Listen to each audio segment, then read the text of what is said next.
people, satisfação, sejam bem-vindos a mais um episódio do podcast My Business, um podcast do grupo My Job. E hoje eu tenho aqui comigo a Isabela Blanco, fundadora do Bar Maracutaia, sócia do Ascutina e da maravilhosa Basta Pizza e Pane. Seja bem-vinda, Isa. Muito obrigada, Felipe. Eu espero contribuir aqui com alguma coisa. Vamos lá, né? Alguma não, eu tenho certeza que vai contribuir com muita coisa. Eu vou começar com uma pergunta que pra mim é a mais importante. Como manter um restaurante lotado de segunda a quinta? Segunda, né? Não, porque em tese, sábado, domingo e sexta é mais fácil. Viver de final de semana. De viver de final de semana.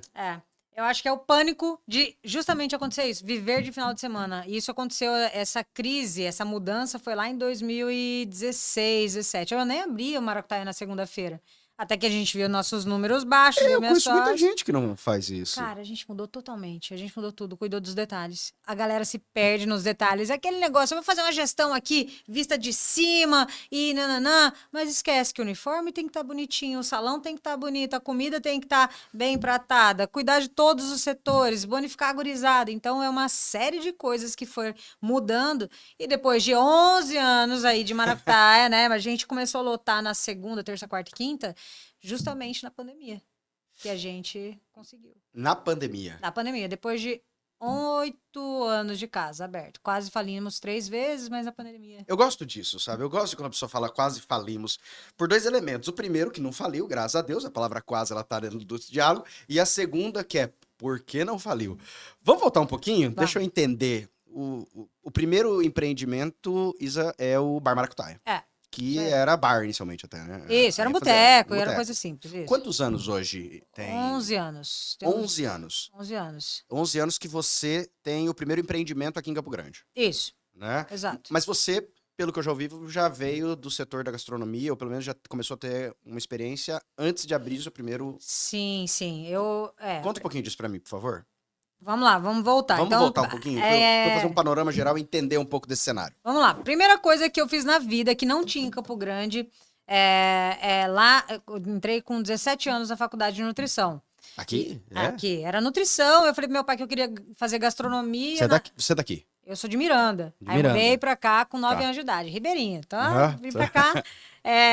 Aí, com 17 anos, entrei na faculdade de nutrição, virei e falei, pai, não é isso, esquece, vou formar porque você quer e vou embora pra Itália. Então, eu me formei com 21 anos e com 22 já tava de mala e cuia pra morar na Itália. Mas por que Itália? Por que pra Itália? Pra alimentação, gastronomia, Cara, essa perspectiva? Eu sempre quis fazer gastronomia. Você já tinha visitado lá? Ainda não. Não conhecia a Itália. Só que eu li o livro Comer, Rezar e Amar. Ah, tá. E aí eu falei, cara, isso, eu preciso ir pra Itália pra fazer isso. Eu achei que ia ser lindo igual o filme. O filme, foi uma tragédia. Eu nunca me ferrei tanto na minha vida quanto lá. Porque eu trabalhei num 3 estrelas Michelin, depois de fazer um curso de gastronomia lá, daí eu trabalhei no 3 estrelas Michelin. Rapaz, eu fui enxutada de tudo que é jeito. E eles não gostam de brasileiras, né? Muito... Não, peraí. A gente tá falando de quantos anos atrás que você foi pra Itália? 20, eu tenho 37, fui com 20. Você foi com 20? Tá bom, uns 17 anos atrás. Uns 17 anos atrás. Tá, uns 17 anos atrás. Você faz nutrição aqui, termina, né? Tá, você termina a nutrição aqui, sua família... Seu pai fazia o quê? Empresário. Empresário. Tá. E renda média boa dentro de casa pra conseguir mandar você pra Itália, porque também não manda pra Itália. Exato, mas assim, fala, vai... Mas seu pai falou, vou bancar, pode ir pra Itália. Você juntou... Eu tava perdida. Eu falei que não ia atuar. Você imagina o Pai, desespero por do meu favor, pai. Porque eu era uma tranqueira, tá? Eu não fazia... Nossa, nunca gostei de estudar. Eu não fui exemplo da sala de aula. Meus 2 irmãos são médicos formados, nerds. E, assim, meu irmão nunca atuou na medicina, abriu uma empresa. E aí, hoje em dia, até, inclusive, meu mentor, ele é o cara. E aí, a minha irmã atua. Só que eu sempre fui a que pegava recuperação, a que não passava na Você é mais faculdade. velha? Mais nova. A caçulinha. A caçula. Que Aqui era pra tudo pra dar errado. A ovelha negra. Que naquele momento o pai falou, meu Deus, eu já foi 2, e agora? O que essa guria vai fazer? Então... E aí um dia você termina... Você falou, foi livro ou filme que você viu? Livro. Você lê o livro é sempre muito mais impactante do que o filme. Então você lê aquele livro, é inspirado e diz, pai, já sei. Não, mas é que eu sempre cozinhei pra minha família. Então, okay. assim, desde... Ele sabia que você tinha um feeling. Isso, ele me dava, inclusive, livros de receita, assinar, ele viajava, trazia livrinho do Jamie Oliver pra mim quando eu tinha 13 anos de idade, 14, então, e assinava. Então, assim, todas as receitas que eu podia fazer do livro, eu fazia. Muito tempo à toa, né? Adolescente faz nada. Então, eu cozinhava pra caramba. Então, ele via que tinha alguma coisa ali. Tinha um Eu feeling. sempre cozinhei. Com 11 anos eu desossava frango, fazia robalo de frango, recheado, não sei o quê. Então, essas coisinhas foram sempre... E vocês não tinham feito férias pra fora, no sentido de Itália, antes de você ir pra lá? Não. Então, assim, na verdade, eu acho que ele bancou foi sofrido, tá? Não foi essa mar de boa. rosa, não. Não, vai lá, beleza. Mas ele falou, cara, vou fazer o quê essa guria? Mas deixa eu entender uma questão prática aqui. A gente tá falando de há 17 anos atrás. 17 anos atrás, me corri se eu estiver equivocado, mas eu me recordo também dos meus 17 anos atrás, a gente tava entrando no começo da era do computador, essas coisas pra todo mundo iPhone ter. 1. iPhone 1. iPhone 1, inclusive... Ou seja, eu tô querendo dizer que não existe esse cenário de, um Google, vou falar com alguém, etc. Não tem nada Cara, disso. nada, não tinha. O Skype tava vindo, não tinha WhatsApp, não tinha. Eu lembro que o cartão, pra eu falar, era uma recarga da TIM. Isso. Então era tipo 50 euros. Eu conseguia falar 1 hora aí com meus pais. Então era papum, ligou, tchau. Então, Skype, ligação horrível. Então não tinha comunicação, assim, de fato. E você, como é que você foi pra lá? Eu quero entender um pouquinho essa base. Você ligou pra alguém, você entrou numa escola aqui dentro e falou, como é que Cara, foi essa conexão Brasil-Itália pra você ir? eu busquei muito lá em São Paulo e acabei achando o ITIF, é um instituto de culinária lá na Itália. E Tá. aqui eles me ajudaram muito com essa documentação. Falou, ó, vai, ajusta o visto. Você só vai conseguir o visto se você pagar antes aqui, ficar matriculada nessa escola Era lá na visto de Itália. estudante. Visto de estudante. E aí eu consegui, através do ITIF, ir lá para Itália. Você foi pra Itália e lá você ficou numa casa, você alugou uma casa, uma albergue? Não, é como se fosse um albergue, 12 estudantes do ITIF. Então Entendi. ficou todo mundo junto lá, chamava Caixina Salério. E aí eu lembro que eu dormia com uma gringa, era uma turca e uma francesa. Você falava inglês? Falava inglês. E eu já tinha feito 3 meses de italiano, cheguei falando italiano. Eu já arregaçava, já fora. À toa, né? Então eu vou fazer italiano. Para italiano. Vai, Isso. tá. Aí cheguei lá falando italiano e tal, desenrolei. E é bem no interior, uma cidade de 3 mil habitantes. Primeiro impacto. Socorro. Não passava nada nesse lugar. Então a gente começou. Nos ambientamos, a gurizada. Vamos tomar um barolo hoje, vamos sentar, tipo 8 euros. Eu falei, rapaz, vamos. Todo dia a gente tomava vinho. Então a gente. Começou a fazer os grupos ali dos alunos e não sei o quê, beleza. Chegava sexta-feira, a gente pegava o carro e ia. Vamos para Amsterdã, vamos para Torino, vamos para Suíça, vamos pegar o carro. Então a gente começou a viajar muito. E todo mundo da vibe da gastronomia. Todo mundo. Então a gente saía para comer. A gente viajava para comer o tempo todo e foi muito bom, né? E naquele momento era só estudo. Só estudo. Nada de trabalho. Até então tava muito bom, hahaha, né? Zero trabalho, a gente ia lá. E aí eu tive aula com professores de vários restaurantes estrelados. Então, assim, foi muito interessante. Hoje em dia eu acho que eu absorveria muito mais. Antes eu tava 22 anos. Você tava numa vibe. Tal, não sei o quê. Mas... sem dúvida contribuiu para minha base, inclusive que é uma base do Asti, que eu usei até os livros da época lá, peguei, folhei novamente as receitas, então, para trazer para Campo Grande. Quanto tempo você ficou estudando lá? Foram 6 meses de estudo. E aí acabou, você falou, agora eu vou trabalhar. E aí o próprio ITIF colocava Já tenta colocar alguém. Os restaurantes, tinha lá vários restaurantes, então tinha estrelados ou não, e TTT, eu falei, vou pegar um 3 estrelas Já e 3 vou estrelas arregaçar. Michelin, o top do top. Nossa. E que cidade que era esse daí? Em Florença. Florença. Florença. Firenze. E aí ainda em Florença e chama Enoteca Pinchiori. Tem ainda? E o chefe tá lá. Nossa, ele me xingava tanto, cara. Eu falava, eu vou voltar pra comer aqui só pra dar nojo. E você começa a trabalhar lá como o quê? Por quê? Porque esses Você quer, rapaz? Porque esses restaurantes estrela Michelin não é muito redondinho, principalmente 3 estrelas você foi. Sim, mas entra muita gente também, porque todo mundo quer lá aprender, mas Tem um ninguém fluxo. aguenta. Mas aí você chegou lá, e aí? O que a minha expectativa... Primeiro que é um grande orgulho, né? Você fala, vou pro Estrela Michelin. Eu achei que todo mundo ia receber, brasileira, bora, né? Vamos lá. Cara, cheguei lá, eu lembro da palavra que não sai da minha cabeça, é zucolete. Eu acho que é isso.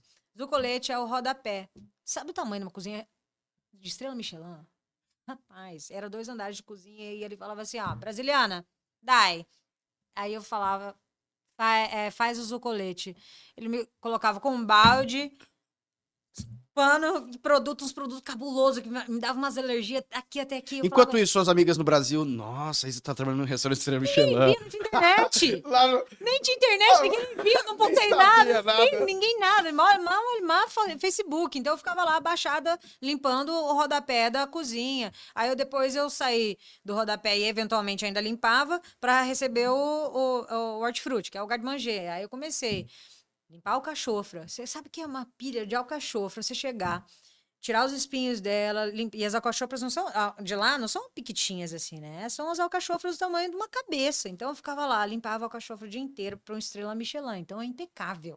Beleza. Então eu ficava, fazia as alcachofras. E depois, a época dos cogumelos. Você era um estagiário.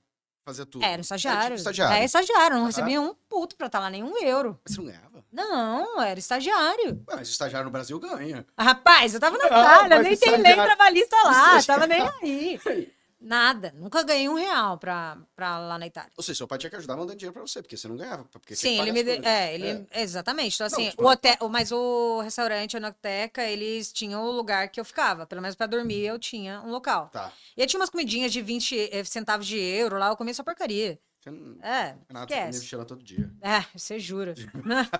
Nossa senhora. Aí tá, cheguei, limpava muito alcachofra. Aí chegou a época dos cogumelos, aí o cogumelo morel, ele é cheio de curvinha, assim. Aí eu tinha um cogumelo bem escuro, eu não lembro o nome dele. Mas, cara, cheio de curva. Ele me dava um pincel e falava, limpa.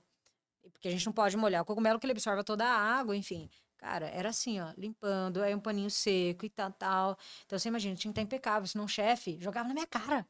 E tinha muita coisa lá que você, principalmente de gastronomia, tem muitas coisas que tem apenas na Itália, como você tá falando Sim. aqui. Tem, na Itália não, mas Europa, né?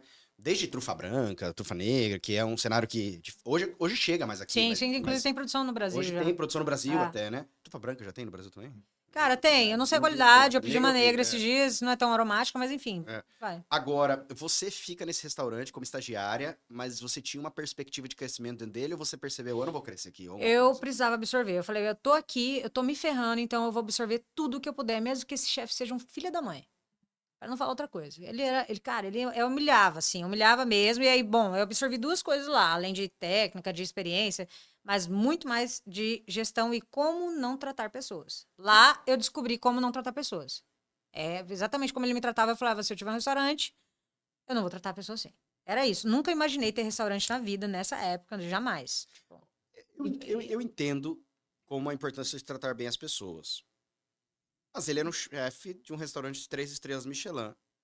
E, em tese, agora eu não vou falar de dentro da cozinha, mas do lado de fora da cozinha, tudo dava, entre aspas, certo. sim. Pra conseguir, pelo menos, ganhar 3 estrelas Justo, Michelin. justo. Ou seja, em tese a equipe realizava o melhor serviço, em tese a comida era oferecida com excelência, e Uhum. todos os outros elementos. Uhum. Ou seja, para ganhar 3 estrelas Michelin, a gestão interna com o time era irrelevante? Não, é porque italiano não liga. A galera tomava coco todo dia e tava lá todo dia. Eu não sei o salário que eles tinham, mas salário de cozinheiro nunca era uma coisa, nossa, uau, mereço, mas todo mundo tava lá para sugar o máximo que pudesse do restaurante, seja para abrir o próprio negócio, seja para trabalhar em outros lugares mais facilmente, para conseguir a carreira. Eu falei, cara, eu preciso passar pelas praças o máximo que eu puder enquanto eu estiver aqui na Itália. Então eu subi o máximo depois de. Pô, isso é para mim uma vitória tremenda, chegar até a Praça do Peixe lá. Então, e a última era a carne. Num restaurante 3 estrelas Michelin, como é que você muda de cargo? Você Sendo pede? Você... Sendo bom. Ele faz um teste. Você tem que ser bom. Então, por exemplo, eu sempre fui péssima de sobremesa. Um dia, por exemplo, ele estava lá fazendo tupinambur, que é um negócio que tem lá, hoje já chegando no Brasil eventualmente. Eu lembro do cavaluneiro, que era um pãozinho específico de cavaluneiro. Então, eu ficava limpando maçante. Fiquei um mês, assim, ó, fazendo todo dia a mesma coisa. As pontinhas de decoração e tal. Aí, um dia, um sub da patisserie me chamou para descascar maçã. O jeito de descascar a maçã, para não deformar a maçã, era impecável. Então, ele tinha uma posição da mão, uma posição da faca que eu tinha que fazer. Eu fiz 5 maçãs e ele falou, pode voltar. Porque eu não fiz de acordo com o formato que tinha que ser. Eu falei, ainda bem, eu dei pra você rir mesmo. Tô nem aí pra essa maçã, me tira daqui, que eu quero ir pra massa, aí eu quero ir pro peixe, eu quero ir subindo. Então, você é visto, você é testado o tempo todo. Então, como eu tava lá fazendo bonitinho o que eles me mandavam, eles vão testar essa guria aqui na sobremesa. Na próxima. Não funcionou. Muda pra Não lá. funcionou? Beleza. Aí eu ia lá, beleza, comecei a ajudar no pré de caldos, de bases, são os brodos, fumê, fazer várias bases do restaurante. Hoje, dentro de um... Você já tinha estudado na Itália, pelo menos 6 meses ali nesse período. Você já tinha estudado um pouco no Brasil e você já amava o que fazia, então, independentemente, você já tinha estudado sozinho, muita coisa. Sim. Quando você entra dentro de uma operação, de um restaurante de 3 estrelas Michelin, que são poucos, né? Ter uma estrela Michelin já é um privilégio, né? O que se dirá 1, 2, o que se dirá 3 estrelas. Era muito diferente do que você imaginava dentro da operação de cozinha, ou não? Muito, até porque eu nunca tinha entrado no restaurante, então não sabia. Eu entrei no pior dos piores. É o pior dos mundos, assim, de seguir a risca, de não mudar nada, de padrão. Eu não podia conversar, então o cara tava do meu lado, a cozinha é silenciosa. É bizarro, é tipo, meu Deus, tô picando. Só ouvi isso. O tempo todo, silêncio. Aí se eu falava assim, pedia alguma coisa, uma brincadeirinha, se o chefe passava, na cara, eu falei, você tá doido? Mas isso na preparação. Todo Mas e na hora momento. Esse A comunicação é mise en place? silenciosa. Não, mise en place, na cozinha. Se houvesse uma gritaria na cozinha, a cozinha é aberta, pô, dava pro salão. Então, assim, a dona Pinchiori chegava com o cabelão dela lá, olhava, lá, tá, o chefe impecável. Então, aquela cozinha, sim, chefe. Como que ele falava? Nem lembro, mas sim, chefe, não lembro. Assim, falava os pratos, cantava o pedido, ok, pronto, não faz mais nada. Esquece. Você errou o ponto. Rapaz, o chefe chamava a sua atenção ali no canto. Assim, eu vou te matar. Eu vou te matar. Você errou o ponto. Então, assim, se voltasse prato, esquece. Acabava a noite. Todo mundo. Quanto tempo você ficou lá? 6 meses. Foi muita pressão? O quê? Eu fiquei doente, já saí de lá uma vez cadeira de roda, para o posto de saúde deles lá. Eu lembro que eu me machuquei muito de tanto ficar limpando o rodapé da cozinha toda, enfim. Aí eu falei, quer saber? Vou voltar pro Brasil e nunca mais vou abrir restaurante. Nunca mais vou mexer com restaurante. Eu não sei o que vou fazer na minha vida. Eu voltei da Itália decidida a não abrir nada. E é interessante, né? Porque por muitas vezes, como você acabou dizendo, tem pessoas que estão lá exatamente com a perspectiva de pegar alguns insights para abrir o seu restaurante. Mas você recebeu, na verdade, uma baita carga imediata de informação que te desanimou de abrir um restaurante. Cara, é porque eram 17 horas por dia. Eu acho que eu estava cansada. Então, era 17 horas por dia de trabalho. Eu tinha... Acho que era segunda-feira, não lembro. Sim, é extenuante Você se mesmo. decepcionou? Não, cara, Não digo hoje. Talvez você olhando pra trás, pode ter, mas naquele momento. Talvez por ter voltado ao Brasil, por isso que eu pergunto. Sabe por que eu não decepcionei? Porque eu não imaginava o que seria. Eu nunca tinha entrado no restaurante. Eu só fui, peguei o melhor da lista lá. Tinha vários. 1 estrela, 2 estrelas, vai trabalhar com o máximo não sei o quê, não sei o quê, não sei o quê. Beleza, eu fui nesse. Então, eu não tinha expectativa nenhuma. Então, não me frustrei. Eu só fiquei chocada. Tipo, meu Deus, é isso. E eu achei que todos os restaurantes eram assim. Entendeu? Então, não tinha muita noção, muita imaturidade. E naquele momento você não sabia nada sobre necessariamente gestão de restaurante. Você estava exclusivamente limitado à cozinha. Sim, você não sabia, será que tá... Quanto será de lucro que tá ganhando esse prato aqui? Você não tinha uma cabeça de empresário ou você já pensava? Não, a gente comentava, tipo, eu lembro que tinha um ovo molê lá, que a gente preparava, eu fazia a limpeza da casquinha dos ovos, tirava a película, porque ele fazia remontava um ovo lá dentro, enfim. E eu lembro que a gente falava, caraca, o ovo custa 10 centavos de euro, ele cobra 90? Meu Deus! Mas assim, eu não tinha noção do custo do staff, do restaurante, eu ficava no hotel. Então eu não tinha noção zero. Inclusive, até 5 anos atrás eu não tinha noção zero, então tá tudo bem. A gente aprendeu a gestão, a gente só era cozinheira. Depois que fui aprendendo. Quando eu saí da operação. Você passa então 1 ano na Itália. 6 meses de Um escola, pouco mais ou menos. Eu saí antes do restaurante, falei, chega, vou embora pro Brasil. Saí um pouco. Volta pro Brasil. Voltei. Você tá o quê? 23 anos, mais ou menos? 22, 23, 23 por aí. anos, você volta pro Brasil, Campo Grande. E aí? E aí, não, mas aí, tipo assim, cheguei pro meu pai, aquela frustração do meu pai, imagina. Nutrição, passei 1 ano lá. E eu falei pro meu pai que eu nunca ia atuar, porque eu nunca quis fazer coisa fit. Sempre deixei muito claro. Falei, meu Deus, esquece. Aí eu voltei. Tô no grupo. E, cara, imagina meu pai, o desespero dele. Ele falou, o que essa guria vai fazer agora que ela falou que não vai abrir restaurante, né? Mas acabou que passou uns 3 meses, eu lembro de... Aí eu falei, 2 meses, eu não lembro. Em casa. Em casa, enchendo o saco do meu pai, de certo. E do meu pai e da minha mãe, coitados. É desespero. E aí eu fui pedir um estágio num restaurante aqui. Aí depois desse estágio, eu falei, vou abrir um restaurante. E aí veio, e começou o Maracutaia. Mas o Maracutaia não começou como restaurante. Não, vou abrir algum trem de comida, né? É. Eu abri ali as portas, abri um boteco. Boteco de cerveja gelada. Por quê? Não, por que não Era restaurante? Não, porque eu não tinha noção. Não, você tinha. Não tinha. Cara, porque é mais fácil você abrir um boteco. Se você não tinha noção, quem abre restaurante do zero, aí que não tem mesmo. Mas imagina, 11 anos atrás, eu tinha muito mais restaurante em Campo Grande do que boteco. Tá. Então, pensando em níveis de concorrência aí, beleza. E boteco é mais barato. Se eu tiver uma mesa de caixote, vão ter que entender. Eu não tinha dinheiro. Então, era aquilo e vou abrir como que dá. Não tinha piso, era uma coisa... A cozinha, eu lembro de ser 2 ou 3 fogõezinhos, uma fritadeira, água e óleo, que é um terror. Você tinha dinheiro pra abrir? Não. Seu pai te emprestou?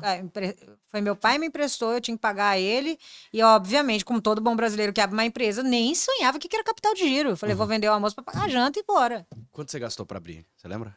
Lembro, já foi caro. Lá para o Maracutaia, no primeiro estágio dele, foi em torno de 500 mil, assim, já por causa de reforma. Há 11 anos atrás. É grana. É grana. É, muito. Pra um bar. Pois é. Agora, você abre o Maracutaia. Por que Maracutaia, aliás? Não lembro, cara, mas foi conversa de bar, assim, uma conversa Bem aleatória. Escreve vários nomes. Nessa época eu acho que eu ainda bebia ainda, então devia ser conversa de bêbado. Abriu o Maracutaia. Pronto. E aí você vai lá, naquele mesmo local onde é hoje. Antes de expansão. Antes da expansão, sim. Antes da expansão. Mesmo local que é hoje, você vai e aluga um prédio. Isso. Ok, vamos fazer aluga um prédio. Faz reforma, faz reforma. Mas você não tinha dinheiro na conta, você foi fazendo. Isso. E projeto, esquece, nem sabia que projeto. Vamos cozinha, fazer. Nada disso, que projeto da cozinha, nem Quanto sabia. Quanto tempo demorou pra montar? Acho que foi quase 1 ano de reforma. Sem operação. Ali. Na reforma ali. Eu tô imaginando a cabeça do seu pai. Imagino, cara. Entrevistar ele. Meu Deus, cara. Eu nem pergunto mais, coitado. Meu Deus. 1 ano de operação. E eu acho que seu pai deve ter ficado feliz que pelo menos ela tá fazendo, né? Tá lá na obra, tá montando. Pelo amor de Deus, alguma coisa. Inaugurou. Você inaugurou como? Conta pra mim assim, vamos lá. Você falou, finalmente, vamos pensar, abrir as portas. Cardápio lá, beleza. Eu lembro que... Vendia o que na época? Era... Bolinho, feijoada, costelinha barbecue, esses negócios. E aí eu, beleza, abri... Quantos funcionários ali? Terça, acho que 8. Tá. Por aí. Aí eu abri numa terça, estourou a fossa no dia da inauguração, fechando os 2 dias. A gente não sabia que tinha fossa lá, então quebrou, caiu a calçada, foi o fedor no restaurante inteiro, foi assim, terrível. Inauguramos, assim. Fechou. Ainda bem Foi ruim. que... Eu acho que não, tava tão cansada que eu falei, cara, o que tem que fazer? Existe uma fossa aqui, vamos fechar isso aqui, que era a calçada. E aí os clientes reclamavam, nossa, tá fedendo, tal, não sei o quê. Eu falei, cara... Beleza, foi um insight, foi Deus falando, prepara, você vai se ferrar bastante. Acho que é só isso. Toma aí, esgoto na sua cara no primeiro dia. E aí, cara, foi assim, bizarro, né? A gente ficou 2 dias fechado e reinaugurou, deixa eu ver, terça, quarta, quinta e voltamos sexta. Na sexta-feira, ou voltamos no sábado, não lembro muito bem. Eu passei a madrugada inteira preparando a feijoada, porque feijoada... Sabadão, chegando aí. A gente prepara desde segunda, de salgando. Hoje, né? De segunda. Mas na época você não fez isso. Óbvio que não, passei a madrugada inteira fazendo feijoada. Você comprou lá as coisas, panelão. 9 da manhã, eu lembro de estar voltando pra casa, virada, pra tomar banho e voltar pro atendimento. E foi, assim, muito tempo. Assim... Primeiro mês do Maracutaia. Deu muito cliente, deu ninguém. Deu, foi assim. Foi a bom? inauguração foi um estardalhaço. Porque normalmente, quando você inaugura algo, é novidade, Grande, né? o pessoal começa sabendo. E aí você imagina, pô, é isso. Vai dar muito dinheiro aqui. Eu lembro, eu acho que assim, pra época, acho que a gente faturou super bem. E aí, estamos lá em cima, na cozinha e tal, eu fiquei na operação da cozinha. Mas por mais que esteja no plural nesse momento, era só você de sócia. Comecei com outro sócio, mas saiu em 2015. E aí, logo no início, do final de 2014, então ficou 1 ano e pouco aí. E aí, sem o sócio e eu tava dentro da operação, eu falei, beleza.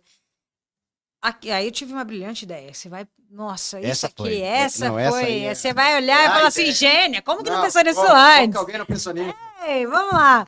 Eu tava com a empresa já, o Maracutaia, em 2014. Começando a ter umas pindaíba ali, falta de padrão, nem sabia o que que era ficha técnica, o que que é CMV, precificação, bota vezes 3 aí, arrasa. Então, assim, vamos lá, preço de fornecedor, aumento de carne, nem sabia, nem tinha ideia. Então, toda essa parte de precificação, cardápio, tudo errado. Ou seja, não dava lucro. Então, não fechava a conta. Mas, principalmente restaurante no começo, eu tenho alguns amigos, eles sempre pontuaram que a grande ilusão é porque o faturamento tem, né? Porque ninguém sabe fazer Entra cozinheiro. dinheiro, né? O cara olha na conta e Vê que entra, sai. ele entrou e falou, caraca, o tanto entrou hoje. Ah. Aí amanhã tem que comprar mercadoria. E Cadê o acaba. dinheiro que faltou? Acaba, por quê? Precificação é errada, a gente não tem noção. Porque eu sou cozinheira, eu sempre fui cozinheira. Para eu me tornar empresária, foi muito, muito difícil. Foi muito. Sair da operação é trabalhoso. Porque eu tava lá, eu era minha funcionária mais cara. Você não tinha um dia de distribuição de lucro nem nada, não tinha nada disso na empresa, né? Cara, o meu salário era mais baixo do que dos funcionários, porque eu só usava para pôr uma gasolina, pagar aluguel. Você botava um salário pra você? Lá? Não, Você era tinha? o que se Ou que sobrasse sobrava? alguma coisa. Aí eu tirava alguma coisa, mas não tinha como.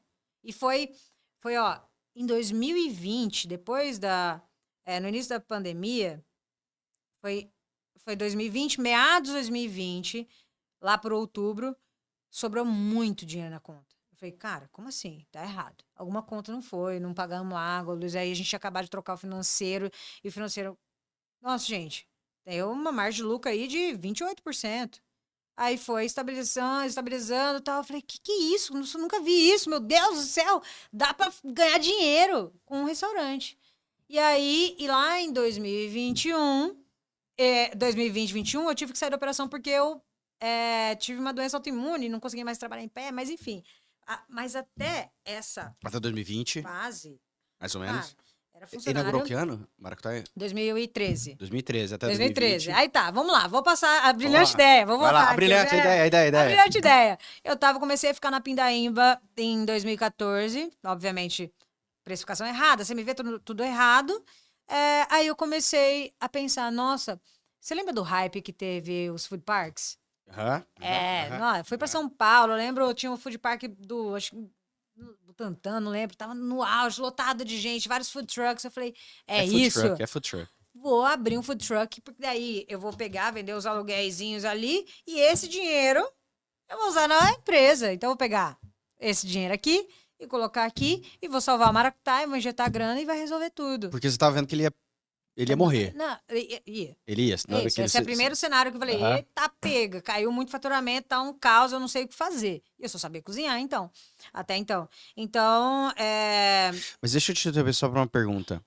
Quando você viu que não tava entrando, mas quando você olhava, continuava tendo cliente, bastante cliente? não, Ou aí começou a ter mosca. Ah, tá. Aí foi a falta de padrão, eu não tinha vários itens no cardápio, então meu cardápio era aqueles riscados e não sei o Essa quê. semana tem risca, Isso, pai, muda não tinha, cardápio. porque eu não tinha dinheiro pro giro para comprar a mercadoria. Então, toda essa fase que é muito óbvia para mim hoje, o degringolar aí, aconteceu comigo. Então, eu tive... não existia também muita força no Instagram, então o marketing era muito outdoor, então eu tinha que desbancar uma Que grana caro. gigante, e não tinha. Então a gente não tinha como se reinventar, né? E aí acabou que entrou na sociedade em 2016 a Ana. Aí já eu conto da Ana. Uhum. Então todo esse degringolar aconteceu por um erro completamente meu e estratégico. E isso só tive consciência em 2016. Eu falei, caraca, a culpa foi minha. Se a culpa foi minha, eu consigo me mudar. Eu consigo resolver isso aqui. O BO é todo meu. Mas até eu ter essa consciência que eu quebrei uma empresa, saí com dívida de 500 mil na época, que era uma coisa assim, meu Deus. Eu abri e fechei o food park Não, em 9 meses. Não, e 2013, 500 mil... Dívida do aluguel do terreno. Não, e analisarmos esse mesmo número hoje, Seria seria como, sei lá, 2 milhões isso, hoje, os sei lá, 2 mais ou milhões. menos, Isso. falando em Assim, números, assim. e você imagina, você hoje com uma dívida dessa e você fala assim, nossa, eu não tenho de onde tirar. Eu não tenho que vender, eu não tenho nada meu. Mas deixa eu voltar pro Food Park só pra eu entender. Ah, Beleza, você viu São Paulo, etc, tal, lindo, maravilhoso, aí você falou, vou executar. vou. Isso aí. E aí, como é que foi? Você comprou um... Não, aluguei um terreno, falei, caríssimo na época. Aonde foi? Na frente da Uninderp. Tá. Eu trouxe a lei, eu falei lá com o vereador, falei, Otávio, vamos trazer essa lei de food park aqui, porque não podia, de várias divisões no mesmo terreno, de como que vai cobrar esse aluguel e tal. Enfim, deu certo, trouxe a lei, food park, era lindo. Você ia no ser a papel. dona do food park. Era lindo no papel, você imagina só. O papel não mente, né? Quando você faz as Papel, até não, tá aqui, ó. maravilhoso. Um mais um dá 4 e no Nem meu sabia papel o que era deu. Canva ainda na época, fazer um negócio direito. Eram 15 barraquinhas ou food trucks, cada uma com aluguel de, sei lá, 4 mil. O aluguel do terreno era 25 mil na época. Isso é alto, hein? Absurdo. Aí eu dividi esse terreno na metade era estacionamento da Uniderp, da faculdade até então, ali na frente. Eu falava, vou cobrar R$2 de estacionamento, vai me ajudar a pagar esse aluguel. E aí... Cara, Era alto, é cara, muito... 25. Não, Até hoje absurdo. ainda é alto. É óbvio que é alto, hoje mas eu ainda é era uma 25. idiota. Eu era uma sem noção. E assim, eu não sei que planeta que eu vivi. Eu olho pra mim hoje e falo assim, que Como é que eu você... paguei isso aí? Como é que eu... Não, Deus olhou e falou assim, olha, você vai quase falir 3 vezes, mas você vai aprender. Você tem que aprender, tonta. Eu era tonta. Não, gente, olha, cagada atrás de cagada, a verdade é essa. E aí, hoje é um cenário pra mim que é patético, que é óbvio que não vai funcionar, porque você imagina uma situação. Imagina você, você nunca trabalhou com cozinha, você abrir um food truck porque é muito fácil você fazer gestão do seu negócio. Aí eu falava, gente, seus produtos estão muito caros. Vamos ter que baixar para atrair o público Do da Uniderp Uniderp. aí, porque não tá vindo. Aí a galera que também não tinha experiência em restaurante falava assim, não vou baixar. Tem que ser esse o preço do meu produto. Ou seja, eu era dono do negócio, mas eu não era dono da operação. Tá. Eu não tinha E não gestão. vendia. Não tinha gestão. Acabou que não tinha mais cliente, eles não conseguiam pagar o aluguel e virou Uma bola de neve. uma tragédia. E pra mim é óbvio, esse modelo de negócio pra mim Mas, tem pânico. mas os food trucks eram teus também? Não, Tá. tinha 2 lá dentro, E o restante é a galera que botava. eu tava lá. Só que a galera Quanto começou... você investiu de food truck ali? Você lembra? Olha, eu tive sócio de São Paulo também, ela me ajudou com os food trucks, comprou o caminhãozinho ali. Você ainda convenceu os outros. Convenci, era Convenceu. boa, né? E aí, depois de convencer elas, beleza, eu, assim, de aluguel eu já saí negativa e demorou 3 meses essa obra, então eu já tinha aí 25 mil, eu falava, adiantava o dinheiro do Maracutaia para pagar, então assim, Você usava o uma cartão do empresa Maracutaia. quase saudável quebrando, eu usei o giro do Maracutaia. Não era giro, era um adiantamento. Sem pensar que 30 dias chegaria. E eu não teria esse... Pra voltar. Então assim, tudo... Quanto tempo durou a brincadeira do food truck? Foi 6 meses, 9 meses aí. 6 meses, você falou, não deu, quebrou. É porque o food truck quebrou mesmo. Quebrou. Quebrou. E aí vem o ego massacrado. O ego é de uma adolescente mimada que fala assim, caraca, eu quebrei uma empresa, meu Deus, e agora o que vai ser de mim? Como se eu fosse um umbigo do universo de Campo Grande inteira estivesse olhando pra mim. Coitada, né? Idiota. Se sentiu humilhada por você. Humilhada por mim mesma, incapaz de nada. Mas eu não sabia que seria a melhor coisa da minha vida quebrar uma empresa. Obviamente, teve dor, teve desespero, teve depressão, teve caos, teve lidar com a falta de dinheiro, que meu pai olhou e falou assim, agora, senhora, o BO é seu, eu não ajudo mais financeiramente com nada, não tinha pra quem correr, irmão, tal. Então eu lidei com essa dívida há muito tempo. Você não tinha colocado nenhuma garantia pra alugar? Teve? Não, era de boca. Ah. Eu fico abismada com o cara ter acreditado em mim. Uma É. guria de 26 anos. Imagina a cara hoje, com 26 anos, não tinha credibilidade nenhuma, 27. Mas pelo menos você era dona do Maracutaia, né? É lá que ele falou. Ele falou, não, ela é Juro. empresária. Tinha Não, nada, ele meu. deve ter falado, não. Segundo negócio, tá expandindo Uau, as operações. Nossa, assim, ele me deu vários conselhos. Eu lembro que ele falou assim: você tem certeza? É muito caro esse aluguel, é um valor que eu cobro para edifício. Eu, não. Com a prepotência de uma adolescente velha. Não, vai dar certo. Esse negócio é fantástico. É o modelo de negócio de São Paulo e, obviamente, pode ficar tranquilo que eu não vou atrasar nenhum aluguel. Rapaz, tirei do aviso. Você ficou devendo quanto? 500 mil. Essa época foi devendo 500 mil. E eu lembro que eu falei, cara, como que eu vou pagar esse aluguel pra esse turco? Eu falei, joguei real pra ele. Meu pai falou, você vai lá e peita e você vai resolver. Você fala que você vai atrasar, que você não vai ter como pagar, vai pagar juros e tudo mais. Vai pagar de pouquinho em pouquinho até você resolver esse problema, porque eu não vou resolver para você. Então, foi um baque, me senti revoltada. Como que meu pai não ia me ajudar? Como que ele não faz um empréstimo para me salvar? Por isso eu reforço, uma adolescente velha, tá? Que não tinha noção do planeta. Então, enfim, resolvi, falei, e foi nessas que eu fui aprendendo. Como é que você negociou com ele? Cara, eu falei que ia pagar juros, ia pagar 5 mil todo mês. Eu devo ter quitado isso aí uns 10 anos. Ontem. Ontem. Quitei ontem isso Me aí. lembra? 3 meses atrás foi a última parcela, finalmente. Não, foi. Paguei. Food Park, fechado finalmente. Pronto. Foi assim, 5 mil. E aí depois, mais pra frente, eu consegui pagar melhor ele.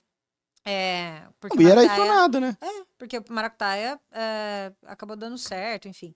Mas por que você diz, quando você fala que essa foi uma das melhores coisas, logicamente cheio de lições, mas você fala que essas lições, você entendeu elas muito tempo depois, ou você diz que, assim, algum tempo depois você já começou a perceber e começou a agir diferente? não, foi assim, foram várias peças se encaixando no sentido, pô, quebrei uma empresa, ego massacrado, depressão, revolta.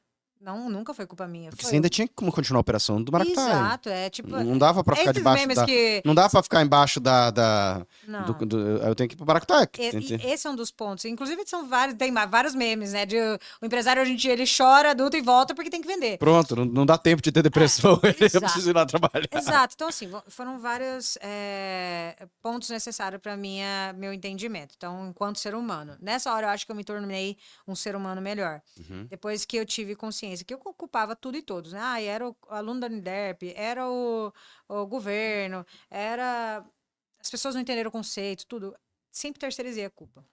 Quando eu trouxe essa culpa para mim, foi, caramba, um insight gigante. Falei, nossa, foi culpa minha mesmo, mas alguns anos depois. Só que a vantagem de ter fechado e ter pensado, eu não tive saída, o que eu fiz? Foquei 100% no Maracutaia. Era o meu único negócio, eu tinha que fazer dar certo. Era a sua fonte de renda que você tinha que tirar alguma coisa dali, você tinha que fazer dar certo. Isso, era aquilo. Aí, lá em 2016, a Ana entrou, minha sócia hoje nos negócios, e ela entrou com um novo olhar, um novo suspiro, uma nova energia. Mas por que ela quis entrar num negócio que não tava... Porque era mais quebrada que eu. Que não tava... Então, cara, é isso. Vamos trabalhar, fazer alguma coisa, pelo amor de Deus. Você já tem um negócio? Eu falei, ela vendeu uma EcoSport dela, que me gerou 18 mil. Eu falei, beleza, 18 mil de caixa. Foi 18 mil que entrou na conta e saiu imediatamente. Então, ela comprou metade do Maracutaia por 18 mil reais.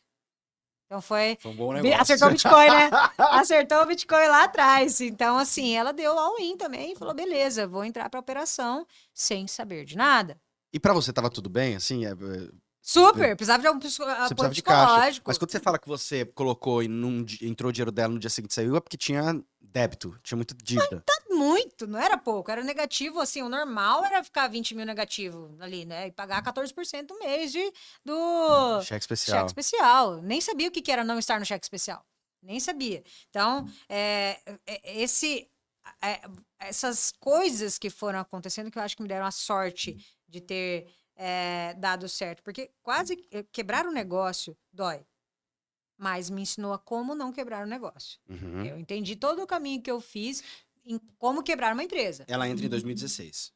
E aí eu quebrei o Nômade em 2015. O nome desse negócio aí? Nômade Food Park. Aham.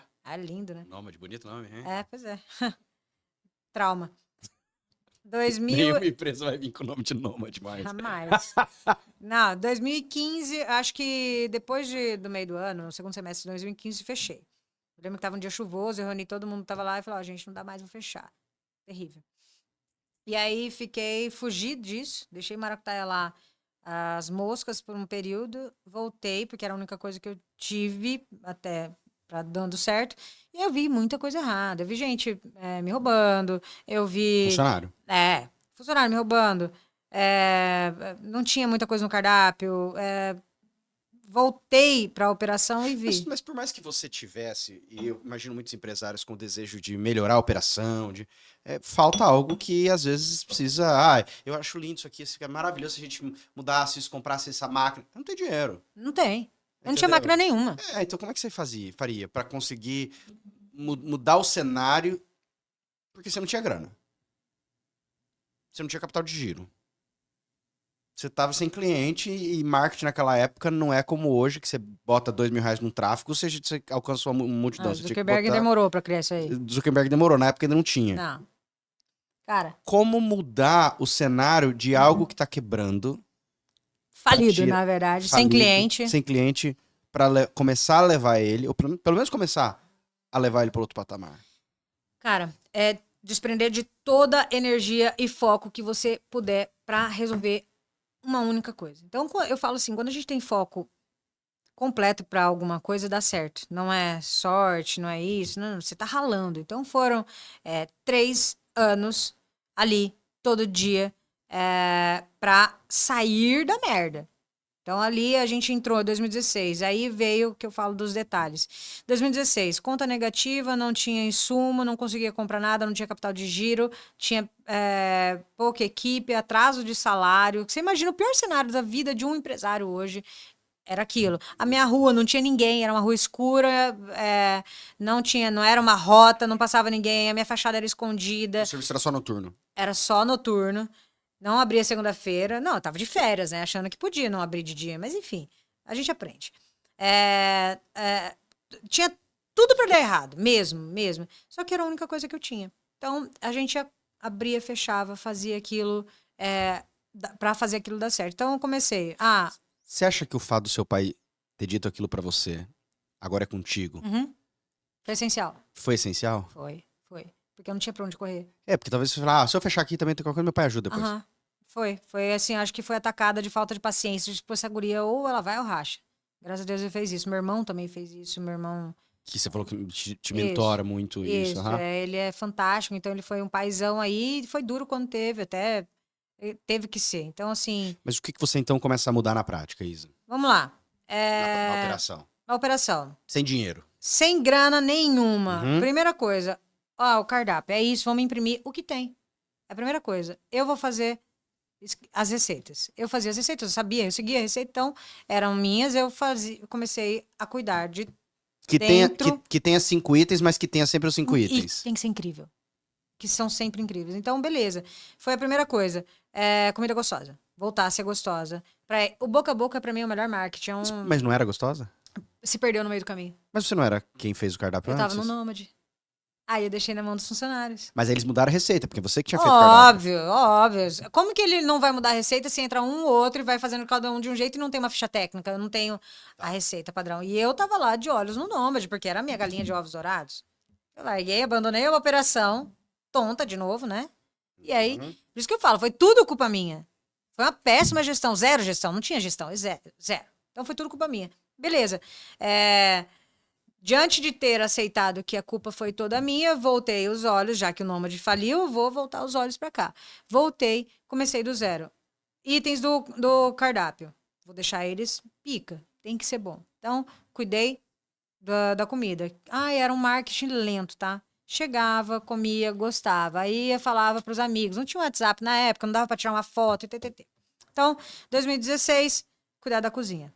Cuidei da cozinha, boca a boca, devagar. Meados de 2016, a Ana entrou. Deu o capital. Deu ali. E foi te ajudar na operação. Caiu pra dentro. E a Ana é muito detalhista. Eu lembro que ela, cara, os uniformes dos meninos está horrível. Era uma polo vermelha, bem bordô, e assim, toda desgrenhada, meio manchada de que boa, porque eles que lavavam, e aí ficava tudo feio. Calças diferentes, tênis, cada um com o seu, não tinha um padrão. Ela, a gente precisa trocar o uniforme dos meninos. Eu falei, você tá louca? Que dinheiro. Nem é pau. E na época eu lembro que custava tipo R$1.800, R$2.000 pra trocar o uniforme de todos os garçons, que eram 3. Um total de 3. Então, assim, a gente precisava fazer as camisas, trocar a roupa do barman. Mas o que isso impacta? Hoje eu entendo. Na época ela falou isso, mas a gente não tinha embasamento. Eu não sabia entender entre linhas. Era um feeling. Falar, os meninos estão assim com a roupa nojenta. E aí, o que aconteceu? Trocamos para esse uniforme que é hoje. Então, ele é um uniforme da sorte pra gente. Significa muito. Então, a gente que desenhou, eu lembro que na época tava uns homão, lenhador, assim, barbudo. E aí eles colocavam a gravata por dentro. Eu falei, vamos chocar Campo Grande. Vamos fazer uma gravata e colocar por dentro do uniforme. Só que a gente não tinha dinheiro pra gravata. Então, a gente pegou, cortou um paninho. Só o pano, se tirasse, ficava fora. Um pano reto, costurou a bordinha dele e essa era a gravata dos meninos, que custava R$ 5 ali. A Ana te convenceu, então. Convenceu, porque ela explicou assim, cara, é para deixar os meninos melhores, eles se sentindo bem, empoderados, né? Então, de uma certa forma, funcionou psicologicamente. Falei, opa, os guri estão se sentindo melhores. Eu lembro que eles tiravam tudo selfie, colocava no grupo do WhatsApp, opa, então eles estão se sentindo bonitão. Aí, junto a isso, veio corte de cabelo, não precisava mais falar, eles estavam todos bonitos, cheirosos, sei o quê. Mas você definiu padronização? Ó, tem que cortar o cabelo, tem que fazer isso? Sim, a gente começou a pagar barbeiro pra ele. Tinha um amigo nosso que era barbeiro, a gente cortava o cabelo dos guri lá no fundo. Vai, beleza. Isso não funcionou muito tempo, porque, obviamente, cada um tem seu estilo e a gente conseguiu fazer com que eles, mesmo tendo estilo, eles tinham que estar alinhados. Tem que ter o estilinho deles ali. E aí, beleza, começou. O uniforme da gurizada foi trocado. A alimentação deles, eu comecei a fazer as cestas da chefe. Então, era yakisoba pra gurizada, era um churrasco.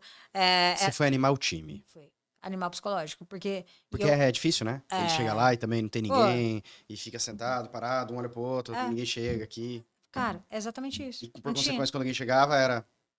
tá bom. Aquela bad. Então, é energia. Então, a gente mudou a energia da gurizada ali. Vamos cuidar do... Como é mais fácil eu fazer um yakisoba pra geral do que dar uma bonificação, que eu não tinha dinheiro. Então, era isso. Lotava de legumes, né? Baratex, um frango ali e yakisoba. Então, foi fazendo dessa forma. Cuidando do time. Então, a gente mudou a energia da gurizada, eles se sentiram bem, começaram a atender melhor. Ponto positivo, 1. Cuidado do cardápio, apesar de ter pouca coisa, os clientes comerem e falavam, bom pra caramba. Ponto 2 foi a comida. Ponto 3, área de descanso da gurizada. A gente construiu uns deckzinhos ali com pallet que vinha de mercadoria. Vamos lá, pregar. A Ana é muito de fazer com a mão ali, aqueles negócios, eu não entendia nada. Ela, vamos fazer uma cama aqui para eles descansarem no intervalo. E foi tudo isso. Então, eles descansavam no intervalo e voltavam. E aí, a gente pegou um videogame, eu lembro, um Nintendo, que era da minha época de criança, vamos jogar Mario.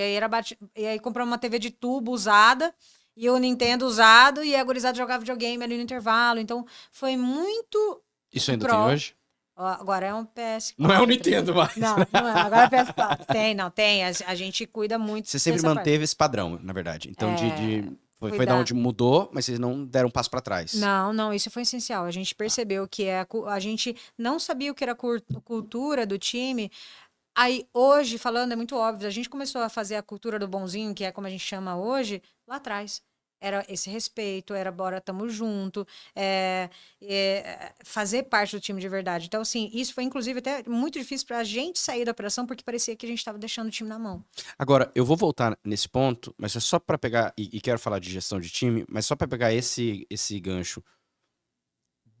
Eu já ouvi empresários dizendo que tem receio da cultura do patrão bonzinho, porque existe muitas vezes a percepção de que existem funcionários que acabam montando em cima. Claro. Né? E às vezes não consegue diferenciar no momento que é necessário diferenciar. Ei, eu sou legal com você, mas eu sou seu patrão. Colocar essa aí. Então, isso passou por vocês também? Claro, a gente teve os que montaram. A gente, hoje em dia, fala da cultura do bonzinho. Não é eu e a Ana sendo boazinhas. A gente treina a equipe e todo o time, o ecossistema tem que ser bonzinho com o outro. Na entrevista, o cara tem que ser feliz, o cara tem que olhar no olho. Então, já na entrevista ali, antes do onboard, antes de falar toda a história, o que acontece, ele precisa ser bonzinho. Sabe aquele cara que você fala, pô, energia boa? Entendi. Sabe? Então, assim, isso vem. E com a liderança forte e muito bem direcionada, que hoje em dia a gente tem uns líderes fantásticos, fica muito mais fácil da gente aplicar a cultura de as regras são essas. Deixa claro, facilita tanto. Regra clara desde o início, no onboard, na explicação do que é a empresa, é assim que acontece, esse é seu líder, isso acontece, você trabalha tais dias, as folga tal dia. Então, se você deixa tudo explicado, fica muito mais fácil ele entender as regras e depois, eu não sabia. O cara que fala, eu não sabia, a culpa é sua. Se o seu funcionário não sabe como acontece dentro da sua empresa nos menores detalhes, daquele que ninguém quer ver. Outra coisa é ele não saber. Exato. Então, acabou para você. Você é um péssimo gestor. Você começa a dizer que começou a realizar essas mudanças que não demandam dinheiro. Zero. Ou detalhezinhos Que é o que eu mínimos? sempre falo. Não é grana. É uma atenção. Então, como a gente estava lá dentro já, a gente dava a atenção adequada ao time. Óbvio, a gente errou a mão na quantidade de abertura que a gente deu. Uma época a gente entendeu que precisamos escrever processos, precisamos falar as coisas muito melhor e explicar para a gurizada, que aí depois não fica dúvida. E com Então, o cliente, mudaram alguma coisa? Na operação? Naquele primeiro momento? aquele primeiro momento foi um começo de treinamento. É aquela coisa que a gente não sabe como faz. Então, ó, você tem que treinar todo o cardápio, você tem que provar tudo, você tem que tirar dúvida. Vamos começar a entender e explicar, porque eu não quero que você, cliente, chegue e pergunta, o que é gorgonzola? Ai, pera lá que eu vou na cozinha perguntar. Não é pra ter isso. Não é, isso não existe. Então, assim, a gente começou a entender que ele não tinha. Ele tinha que se garantir como um baita de um vendedor. Ele tinha que ser o cara. Ele que tá atendendo a mesa. Não, deixa que eu sou o cara pra você. Pode perguntar, manda que eu sei. Entendeu? E aí ele começou a ter a segurança de atendimento. Então ele já não era mais um garçom de boteco. Ele era o cara que estava atendendo a mesa do cliente X e ele manja daquilo. Nesse momento, você já começou a pensar em mudar o perfil, ainda que hoje ainda é bar maracutaia, mas mais para um perfil de restaurante, ou ainda não? Ah, e aí veio depois. Eu tive uma parte de sair da lama como? O que todo mundo come durante a semana em Campo Grande? Todo mundo sai para comer um espetinho. Tá. Depois da academia, com os filhos, rapidinho, come espetinho e vai. Então eu coloquei num cardápio durante 2 anos espetinho. Eu lembro que era um preço absurdo, R$14, 200 gramas de carne. Um espeto de carne, e aquilo, e servia à vontade ali no richô, arroz, vinagrete, tudo. E aquilo começou, porque eu me garanto, né? Eu falava, ó, vou fazer o melhor espetinho, o cara já comeu da vida dele. Não, comida eu me garanto. Aí A qualidade da comida Isso. era a minha expertise. Exato, então eu fazia espetinho por espetinho, deixava lá e começou a bombar isso. Beleza, e qual que era a vantagem? O cara Chegava não no tinha giro. que se arrumar, exatamente, o cara não tinha que se arrumar pra ir, ele ia com a roupa de academia, ele ia de chinelo, então não tinha isso aí, beleza. 2018, eu tirei isso daí, porque eu sabia que já não me gerava tanto lucro, eu ganhava, e era uma trabalheira fazer, porque a minha churrasqueira era desse tamanho, dentro da cozinha. Porque eu não tinha um Josper, eu não tinha uma parrilha, nada, essas coisas chiques. Era aquela de espetinho mesmo, sabe, de bairro. Era isso. Então, lotava o bar, que tinha 56 lugares, 58, acho. Lotava de espetinho individual, eu falava, meu Deus, atolei.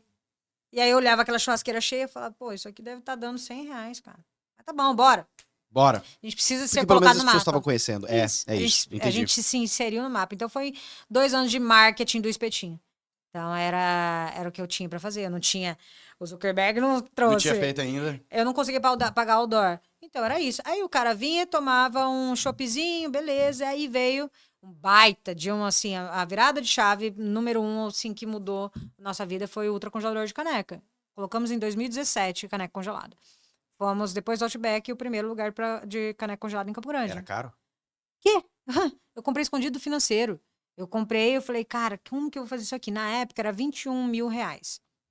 Pra quem não tinha nada. Hoje é quanto, por curiosidade? Hoje a gente deve pagar quase uns torno de 40 mil aí, cada um. Tá. Então, Mas, época... Mas era algo que seria sensacional ali, que você considerou. Você Incrível. falou, Eu falei, nossa, beleza. E já tinha o WhatsApp. Então, nós tínhamos um ponto positivo aí. O que acontecia? Chegava uma caneca branca no boteco X, na rua 7 de setembro, que o cara, pum, tirava foto e fazia inveja pro amigo.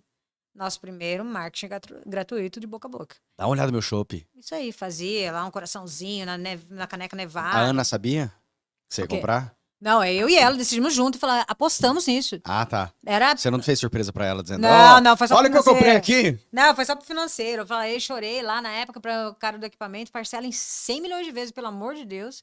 Foi em 10 vezes, eu acho, na época.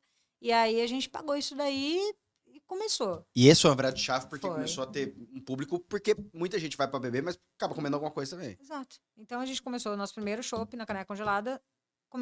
Eu lembro que a gente vendia meio barril de 30 litros de chopp na semana. E, tipo, a quantidade de barril que eu jogava fora porque azedava, porque não tinha volume. Aí a gente começou a vender. Nossa, quando a gente zerou 2 barris na semana, meu Deus do céu! Foi muito, foi uma energia, foi muito. Eu e a Ana, a gente não acreditava. Tipo, meu Deus, pelo menos 2. Daí depois a gente passou para barril de 50 litros. E aí foi 5, 10, 20, 30. Cara, a quantidade de barril. E se a Ana tivesse aqui, eu quase chorava, tá? Porque eu olhava pra ela e falei assim, ela sabe do que eu tô falando, assim, desse sentimento de, poxa, caramba, a gente tacou e deu certo. Nossa tacada foi genial, graças a Deus. Foi incrível. Hoje vocês vendem quanto de chopp? Em torno de 50 barris mês aí. 50, 20, 50? 50 barris mesmo? Mas Não, assim, mês quantos- não. A gente já bateu o Outback de vender mais chopp da Ambev. Já ganhamos prêmio da Ambev por Isso vender dá mais quantos chopp. litros? Só pra ter Cara, noção. eu acho que eu não Assim, lembro cada mais. barril, você tem Não, noção acho aí? que é uns 10 mil litros aí. 10 mil litros? De Ele não chopp. deixou pra caramba. Chopp pra caceta. Quanto vem numa caneca? 375. 375? Chopp. Ó, se eu Vai fazer as contas, vai saber o preço do meu cardápio, aí vai olhar e Não, vai não, fazer, não. Mas eu quero saber quanto de chopp. Quantos... Cara, Não, porque se eu... 50 barril por semana? Eu não sei, 50, 55. Acho que é isso. Em torno de, hoje em dia, 40, 50 barris de 50 litros por semana. É chopp pra caramba. Ambev. Me ama. Aí É, esse entendeu, então foi um game change. Total. Tá. Foi. Agora, a gente tá falando de 2017. 17. Aí começamos a ter nosso gráfico. Não tem pra lucro sair ainda? da merda, não. Zero lucro. 2017 ainda era tipo, vamos pagar gasolina, vamos sei o quê. 2017 começamos a ter gráficos melhores. A primeira, até 2016, queda. 17, nossa, tá subindo faturamento. Então a gente saía de, eu lembro, de 2016, agosto de 2016, faturamos 64 mil no mês. Falei, meu Deus, vai fechar. Não dá. Fecha. Aí no outro mês, setembro, 71, 72 Não mil. dava lucro. Não, jamais. Você tá doido. Não, era grande, né? Então tinha uma estrutura. Pra você ter lucros na época que antes de Pão de expansão e equilíbrio? tudo, tinha que fazer o quê? Uns 200? Não, se eu fizesse ali pão de equilíbrio... Pão de equilíbrio, 0,0. 120. 120 era 0,0. Isso, por conta do tanto de dívida também, né? Sim. Então tinha Sim, muita porque dívida. você tinha Isso. que pagar todas as dívidas todo mês. tinha que pagar juros atrás de juros. Então, assim, era 120 ponto de equilíbrio. E aí você começou a mudar, mas ainda era 60 e poucos. Daí foi 70, 80, 90, 100. Quando nossa festa, quando a gente bateu 100 mil de faturamento. Uau, arrasamos. Aí foi indo. Mas grandes pontos foram relevantes até a gente conseguir ter a nossa paz. Ultracongelador de caneca, depois o uniforme dos meninos, toda essa história. E aí veio uma pequena reforma. O que aconteceu? Lembra do espetinho? Que não dava lucro, mas chamava o cliente e tal. Então, a gente lá em 2018, o nosso telhado, quando chovia mais dentro do maracutaia do que fora. A gente não tinha piso, era um cimento não queimado, era um cimento cheio de buraco. Era o cimento, tava lá. Terrível. Então, ali chovia dentro do maracutaia, escorria pelo ar-condicionado, banheiro masculino não tinha como usar porque alagava, era um caos. Então, eu sabia que ia chover, já me entrava em pânico. Era Dezembro crise era um mês de ansiedade. difícil. Exato, era para ser o melhor, mas assim, acabava energia demais na região em dezembro, que era casa cheia, chovia, acabou, aquele pânico, né? Então, depois dessa reforma do telhado, a gente reformou ali embaixo também, falei, vamos usar isso de desculpa para nunca mais voltar com o espetinho. Então, a gente pegou a reforma, tiramos as TVs do salão, porque o cara que chega para olhar um jogo, ele faz isso aqui, ó. Uma cerveja, põe aqui, não conversa com mais ninguém do lado, ele fica vendo o jogo e é aquela cerveja. Gol! Ah, uma batatinha. Aquilo ali. E aí... Demanda pra caramba e não consome. Tá. Não consome. Frustra a equipe. Tá? Casa lotada, zero faturamento. Beleza. Usamos a reforma de desculpa. As TVs vão voltar. Já a gente coloca de novo. Mentira. Nunca pensamos em voltar com as TVs. E tiramos o espetinho. Estamos sem estrutura, estamos refazendo a estrutura para voltar com o espetinho. Mentira. Mas vem aqui, tem um hambúrguer, vem aqui, TTT. Então, era o que a gente podia. E era muita demanda, já começava a chegar ali no direct do Instagram, e era eu e a Ana que respondia. Aí começou o Instagram já. Isso, aí o Instagram começou ali, a gente postava um negocinho e tal, e aí a gente respondia muita demanda, tipo 5 pessoas, um total de 5. Eu vou falar com o setor responsável, era a gente mesmo. Então, assim, patético. Todo mundo faz isso, todo mundo já fez. Todo mundo já fez assim, vou passar para o departamento. Isso, Oi, departamento. Oi, né? Então, assim, a gente fazia muito dessa força-tarefa para sair desse espetinho, para sair da TV e mudar o cliente, que era o nosso foco. Mas Isa, por que você queria mudar o cliente? Eu não tenho nada contra, mas a minha operação era muito cara para eu ter um cliente de ticket médio de R$ 26. O cara entrava no Maracutaia, comia um espetinho, uma água, um suco e gastava R$ 26. Na época, Ah, você lembra qual que era a sua margem? Dava uns 10, 15%? margem? Não. Zero margem. Não tinha ainda. Eu tava ali, se desse 2%, eu tava lindo, porque eu não sabia precificar ainda. Por isso que eu te pergunto. Nada, eu nem sei o que Você era nem sabia que margem. número é esse. Nem sei, nem falava de margem. O que é margem? Então eu olhava ali e falava, não, espetinho R$ 14. Ah, a alcatra subiu, R$ 14. Ah, picanha tá cara, R$ 14. Eu não tinha ideia. Eu era cozinheira. O cara comia bem. Aí o chopp custava R$ 7, R$ 8. Nunca fiz cálculo. Rendimento, perda de carne, CMV, desperdício, nada. Não tinha ideia de nada. Comprava, vendia. Comprava, vendia. Então, por isso que eu nem sabia que era margem. Então, hoje em dia, a nossa margem ali do Maracutaia é em torno de 25%, 23% quando ruim e tal. Mas eu não sabia o que era isso até 2020. Ontem, cara. Absurdo. Ontem. 2020 é ontem. Exato. Então, pra você ver quanto tempo eu demorei pra cair na real. E eu só caí na real. O que era isso? Porque eu fui obrigada a sair da operação por conta de uma doença. Porque eu não conseguia mais ficar em pé. Agora, foi uma grande vitória, independentemente da empresa sobreviver esses anos. Muita.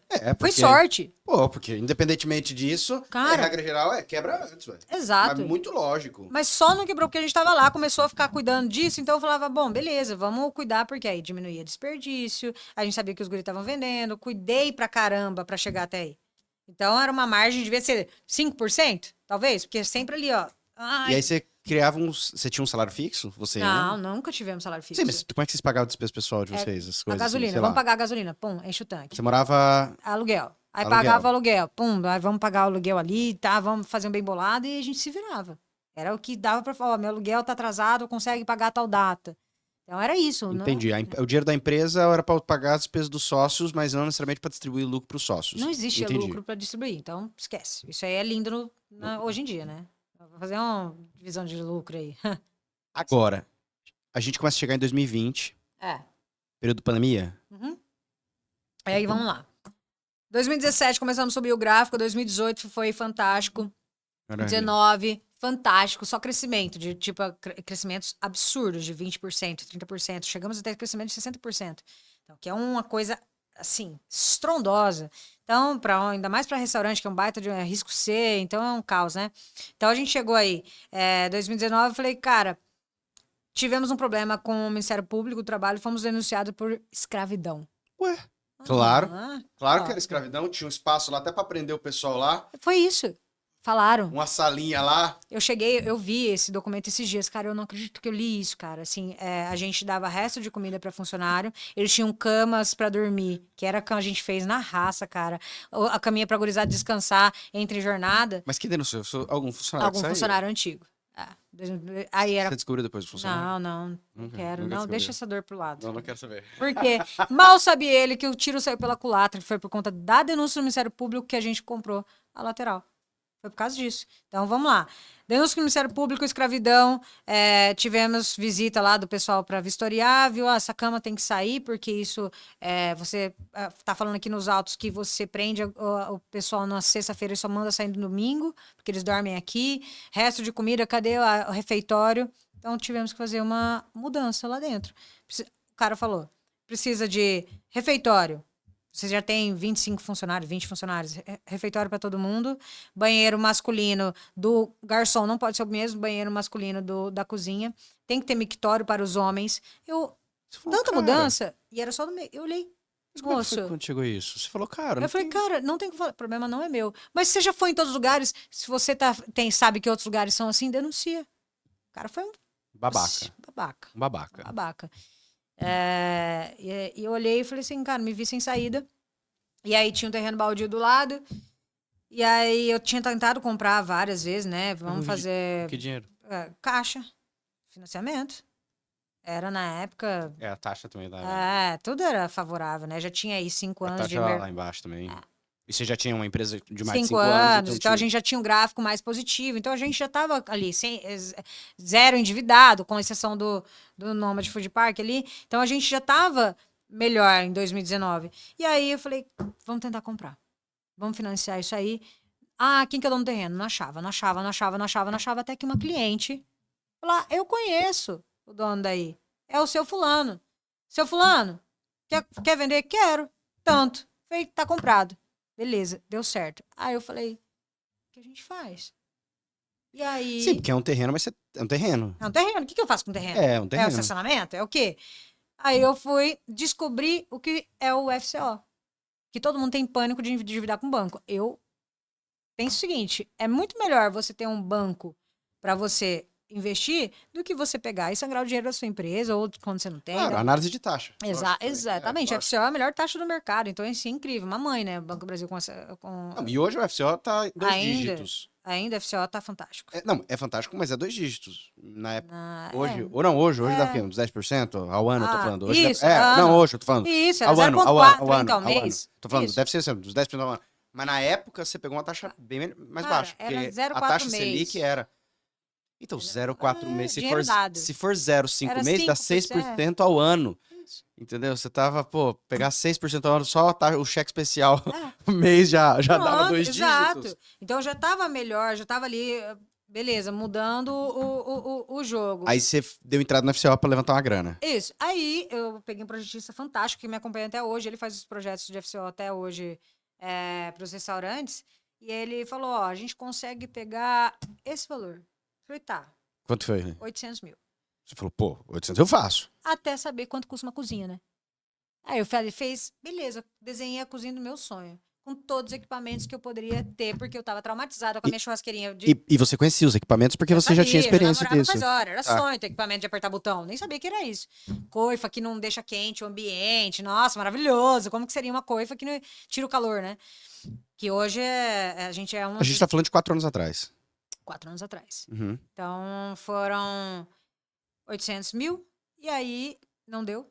Aí eu tive que ir para outro banco. Mas esse não deu, Era para foi obra no... e cozinha. Esse não deu, foi no... Você pegou. Você pegou os Peguei. 800 e começou, fez a obra. Beleza. Bora começar. Bora começar. Ia pagando tudo à vista. Começou, não tinha pagou, muito... etc, tal. Não tinha gestão ainda, um financeiro adequado, que jogou aí, não, pagamos tudo à vista, e a hora que viu, acabou o dinheiro, chegou a pandemia. E não tava pronto. Aí eu inaugurei dia 3 de fevereiro, chegou todos os equipamentos, beleza, acabou meu giro de novo, porque Mas você gastou quanto na reforma lá? foi 1.200. Tá, você Peguei ainda 400 pegou... mil de outro Você banco, pegou sobre a mais. caríssimo. E aí, beleza, peguei esse 1.200 aí, na época, 4 anos atrás. E ficou lindo, Ficou. maravilhoso, do jeito que você sonhava. Eu lembro que os clientes, quando o maracutá já tava bombando, tá? Em 2019, já tava ali, pô, feijoada lotada e não sei o quê. Então, Não, eu lembro da reforma, eu lembro. isso. Ficou Eu lembro que os maravilhosa. clientes falavam, nossa, tadinho das meninas, tá abrindo um negócio enorme aqui do lado. Então, os clientes não sabiam o que era. A gente não fazia um marketing. Puta, poderia ter aproveitado de tanto jeito essa reforma, fomentar e tal. Não fiz. Ficou lá essa reforma, durou acho que 6 meses. Aceleramos toda a reforma ali para ficar pronto na virada do ano, não deu para pegar dezembro e tal. E aí, no dia 3 de fevereiro, a gente inaugurou essa reforma, 2020. Aham. Ou seja, eu usei 45 dias. Nossa, eu nunca teve tão lotado Maracutaia. Foi março, né? Que fechou tudo. Março fechou tudo, dia 15 de março acho que a gente fechou, antecipou aí a fechada geral. E aí, cara, a gente tava com reserva de segunda a segunda lotado. Saímos de 56, mais a cliente da calçada devia ter uns 80 clientes para 300. 2020, faturamento foi lá em cima. Eu achei que era o Tipatinhas. Tá doido. Eu saí da operação, contratamos uma chefe de fora, a Joana, que acompanha agora as outras empresas, tá aí junto. Mas a gente saiu. Aí começou a ter lucro. Aí o bicho pegou. Falou, caraca, mano. Agora a gente vai ganhar dinheiro. Não Agora- era lucrinho. Não era... Agora a gente vai ganhar dinheiro de verdade. Aí foi. Falei, caraca, meu irmão, vamos ficar rico. Não acredito. E aí, saímos da operação 2020, ainda tinha distanciamento, então a gente saiu de 300 clientes e foi para 80 de novo, mas já era 100, talvez. Mas Pelo lotado distanciamento, ainda. lotado, todo dia, segunda a segunda, apesar do tempo fechado. E aí, saímos com Você o já dia da... tava abrindo almoço? Não, ainda, foi por causa da pandemia que a gente abriu para Tá. almoço. Aí a água bateu na bunda, né? Aí você fala assim, o quê? Vou aproveitar todos os momentos para faturar. Mas à noite lotado. Noite lotado, começou a cair as reservas próximo da pandemia, aquele negócio, a Itália, aquele caos. Eu falei, cara, vai chegar aqui esse negócio. Eu lembro pro meu irmão, que eu liguei pro meu irmão em São Paulo, eu falei, maninho, você tá vendo o que tá acontecendo? E ele, não, isso aí não vai chegar, para de ser louca, não sei o quê. Fechamos. Fechamos. E quando foi quando vocês souberam que tiveram que fechar? Cara, a gente tava mais com medo, mas a gente achou que ia ser 15 dias. É, todo mundo, né? Todo mundo. Então a gente foi pra casa, eu desfiz o estoque inteiro pra gurizada. Vamos segurar uma grana aí, logicamente, se isso Não tinha. Aí, funcionar. o que é? O problema é que eu tava com a dívida da obra ainda, que eu tinha que pagar os empreiteiros e tal. Foi difícil até a negociação, eles não compreenderam. Eu falei, cara, a gente tá fechado, não tem faturamento. Foi horrível. Assim, foi péssima essa parte dos empreiteiros aí, falta de De empatia, de compreensão. compreensão. E aí a gente tava endividada com eles, principalmente. E aí só que faturou muito. Se a gente estivesse faturando do jeito sem pandemia, a gente ia quitar os empreiteiros rapidão e aí não tem problema. Só que Mas você não aí, pagou com o dinheiro do 1.200? Os empreiteiros, tudo? Ainda faltou, faltou? né? Faltou o final, chegou ali porque tava pagando tudo à vista. Não tinha entendi. gestão dessa grana. Esse é o pior. Então, faltou aí 100 e poucos mil para os empreiteiros. Porque você tem que dar metade aí, você tem que dar porcentagem da empresa, não sei o quê. Eu falei, quê? Tá É, porque eles viram a empresa. Tá maluco, né? Assim, enfim. Perderam a obra de vários restaurantes depois. Ops. Tá. E aí tá. Fechamos essa época. Não sabia quanto tempo ia dar. Fizemos o estoque pra gurizada e aí chegou o pânico, né? Eu piorei minha autoimune. E dos 15 dias não ficou 15 dias mais? Não, já ficou um mês. Aí já foi um mês, aí tá pega. E aí a gente começou. Eu ia lá no Maracutaia, cara, já tava até com um pouco de poeira nas cadeiras, aquele silêncio, máquinas desligadas, cara, aquele silêncio. E não tinha delivery? Hã? E delivery? Não, ainda não tinha começado, porque eu falei, eu tinha que trabalhar, mas eu tinha autoimune, eu era de risco, então eu ficava nessa, como que eu vou sacrificar um funcionário pra isso e tal, não sei o quê. Mas eles começaram a ficar em pânico também. Eu falei, cara, eu preciso Você tava com trabalhar. quantas pessoas? Nessa época a gente tava com 35, já. Bastante gente. Já tava. É bastante gente. 35. E foi ótimo o que aconteceu também depois, que a gente percebeu que a gente estava alocando pessoas em setores errados. Assim, muita gente aqui, faltando no administrativo, o pensante. Uhum. E aí, eu novamente, saí da operação em 2020. Voltamos aí, eu entrei pra cozinha para fazer delivery depois. Tive que entrar, e aí a gente foi trocando entre alguns funcionários, mas assim, trabalhava que nem uma louca para vender 5 deliveries. A gente não conseguiu entrar no iFood. Antes da pandemia, você estava com um baita faturamento. Período da pandemia. A gente estava com baita faturamento, aí faturou muito durante Que é a inauguração. 30 dias. Isso. Que é a inauguração. Foi a Exato. inauguração nova, e aí é aquele momento que dá um boomzão ali. É. Né? Você já estava pagando conta, já estava zerando isso. Uhum. Nesse período aqui, deu uns 300, 400 mil de faturamento? Nessa época? Mais. Já. Tá, beleza. Então você começou a ter um faturamento, eu tô falando por quê? Isso. Se 120, 130, 140, 160, 180 de faturamento brutão era algo maravilhoso, você de repente ir para uns 700, 800, 900 mil de faturamento, você fala, cara, ridículo. Tipo, Não, tô rica mesmo. É. Não, é lógico. Quem não pensaria nisso? 25% de lucro? Não, né? você vai falar, pô, toma 50 pra você, 50 pra mim. Amigo toma... do Neymar, Pô, amigo do quem Neymar, quer? né? Eu tava ganhando nada, agora eu vou ganhar 50 conto no mês, 60 conto no mês, eu tô rica. Isso. E aí... Mas isso foi depois, né? Foi lá no final de 2020 que a gente podia abrir de vez em quando. Então, mas aí de repente você começou a ver isso e de repente cai tudo de novo. E aí foi pra 50 mil de delivery, quando a gente conseguiu entrar no iFood. Então, assim, cara, o iFood tava com fila de restaurante pra entrar, ele não conseguia atender a demanda. Não conseguia, então a gente demorou 2 todo meses. mundo era hoje com de ganhar dinheiro. Então, assim, cara, foi ali, desmoronou. Falei, cara, vamos quebrar. Dívida da FCO, a maior dívida da vida até então. Não tinha faturamento. Mas pegou carência, FCO. A carência tem, mas a gente pagava... Os juros. Isso, juros trimestral, que era 35 mil aí, eu lembro que era tipo... Tinha que pagar. Então não tinha lucro aí, a gente, nessas indas e vindas, a gente passou aí um perrengue durante 6 meses, pelo menos. E até que tá principalmente a encheção de saco dos empreiteiros, ali, de não compreensão, de, você tem que pagar, tal. Pagamos. E aí começou a voltar final do 2020, né? A gente Começou a liberar um pouco, abrir, mas com distanciamento, mas podia já começar a abrir. E aí, como a água tava batendo na bunda, a gente abriu para almoço, porque Você tem que aumentar o Covid, faturamento. lembra que o Covid só dava a partir das 8 da noite? Antes não... Antes não tinha Covid. Não tinha Covid. Então a gente teve que, eu falei, um bar abrir das 5 às 8, esquece. Então vamos abrir para almoço. E aí eu fiz um baita de um cardápio, o cardápio, para mim foi um cardápio fantástico, não vendeu. O cara que tava na rua, ele queria comer comida de mãe, comida de dia a dia. E você fez um gourmetzão? Eu tinha um gourmetzão, lindo. Esquece, não funcionou. Errei o cardápio. Porque eu tava com branding completamente deturpado. Eu não tinha noção do que era a minha marca ainda. Então eu fiz aqui, eu vou arregaçar. Nada, o cara queria comer arroz, feijão e bife. Não quer comer uma canjiquinha rapidão. com estinco e demi-glace e ttt. Esquece. Aí, erramos um cardápio, percebi, 2 meses aí com esse cardápio limpo, volta, cardápio com afeto, gratinados, e do nada, em dezembro, aí foi, patinando, né?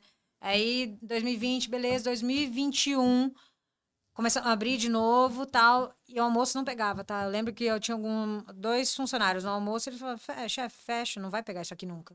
O almoço não vai bombar, o almoço não vai dar certo no Maracutaia, fecha. Eu falava assim, vai dar certo. Então, depois de 1 ano de todo dia, um gato pingado, 2 clientes, 5 tal. De repente, em dezembro de 2021, 100% da casa lotada. Por quê? Eu acho que é o boca a boca de novo.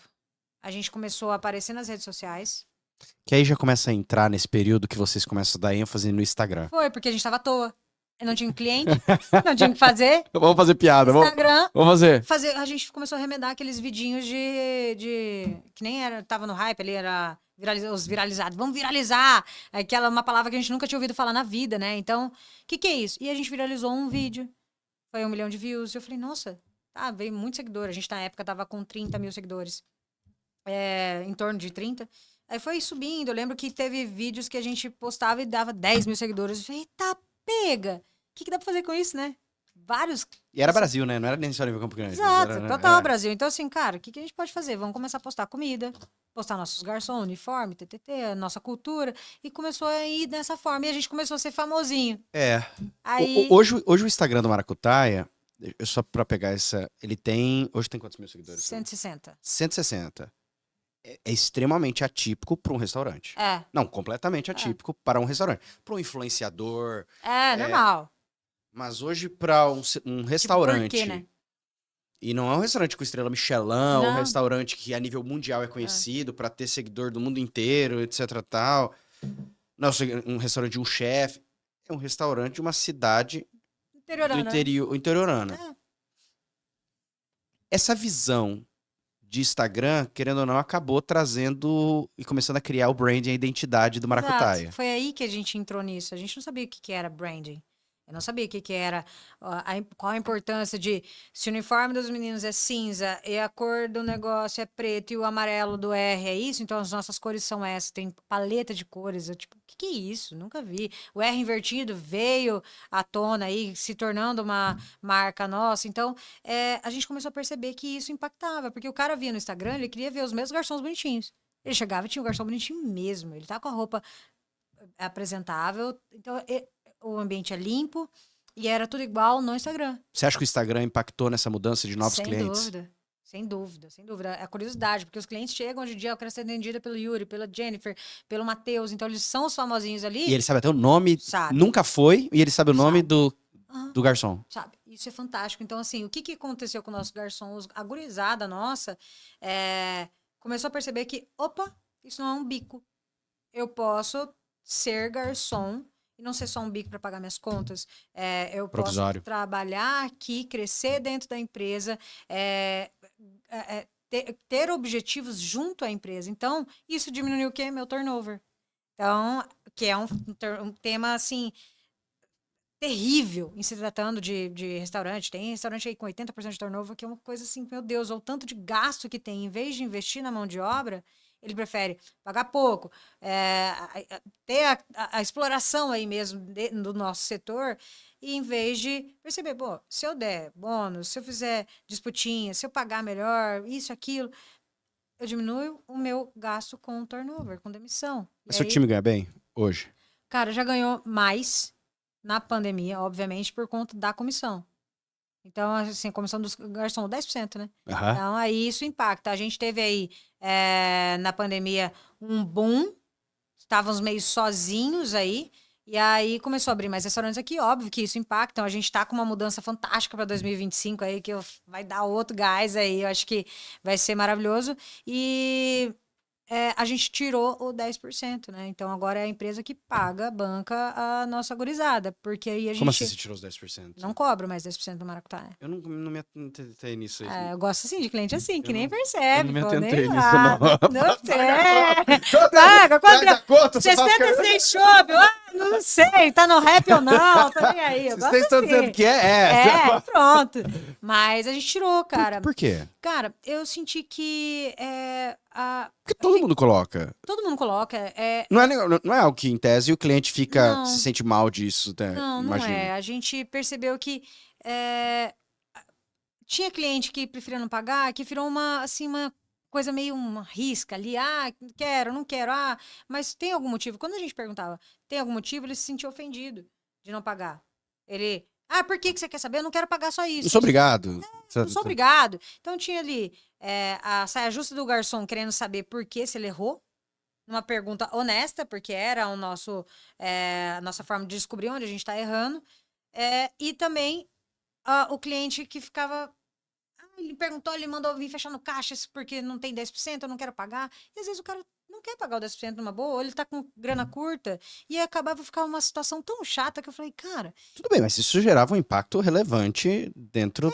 Mas aí junta imposto em cima também. Então eu falei, cara, e se a gente fizer esse plano? Então a gente criou um plano um pouco mais robusto aí para gurizada, de metas e etc, sabe? Então a gente fez isso e deu muito certo. Mas aí cada garçom ou cada colaborador ganha diferente se alcançar as metas específicas ou é meta de grupo? Não, é cada um com a sua meta específica, daí tem a meta do grupo, aí da cozinha também, e cada setor, por exemplo, como que eu vou pagar a cozinha se eles não têm venda? Então, assim, não faltar, tem vários atestados, tem várias coisas, e obviamente o seu, a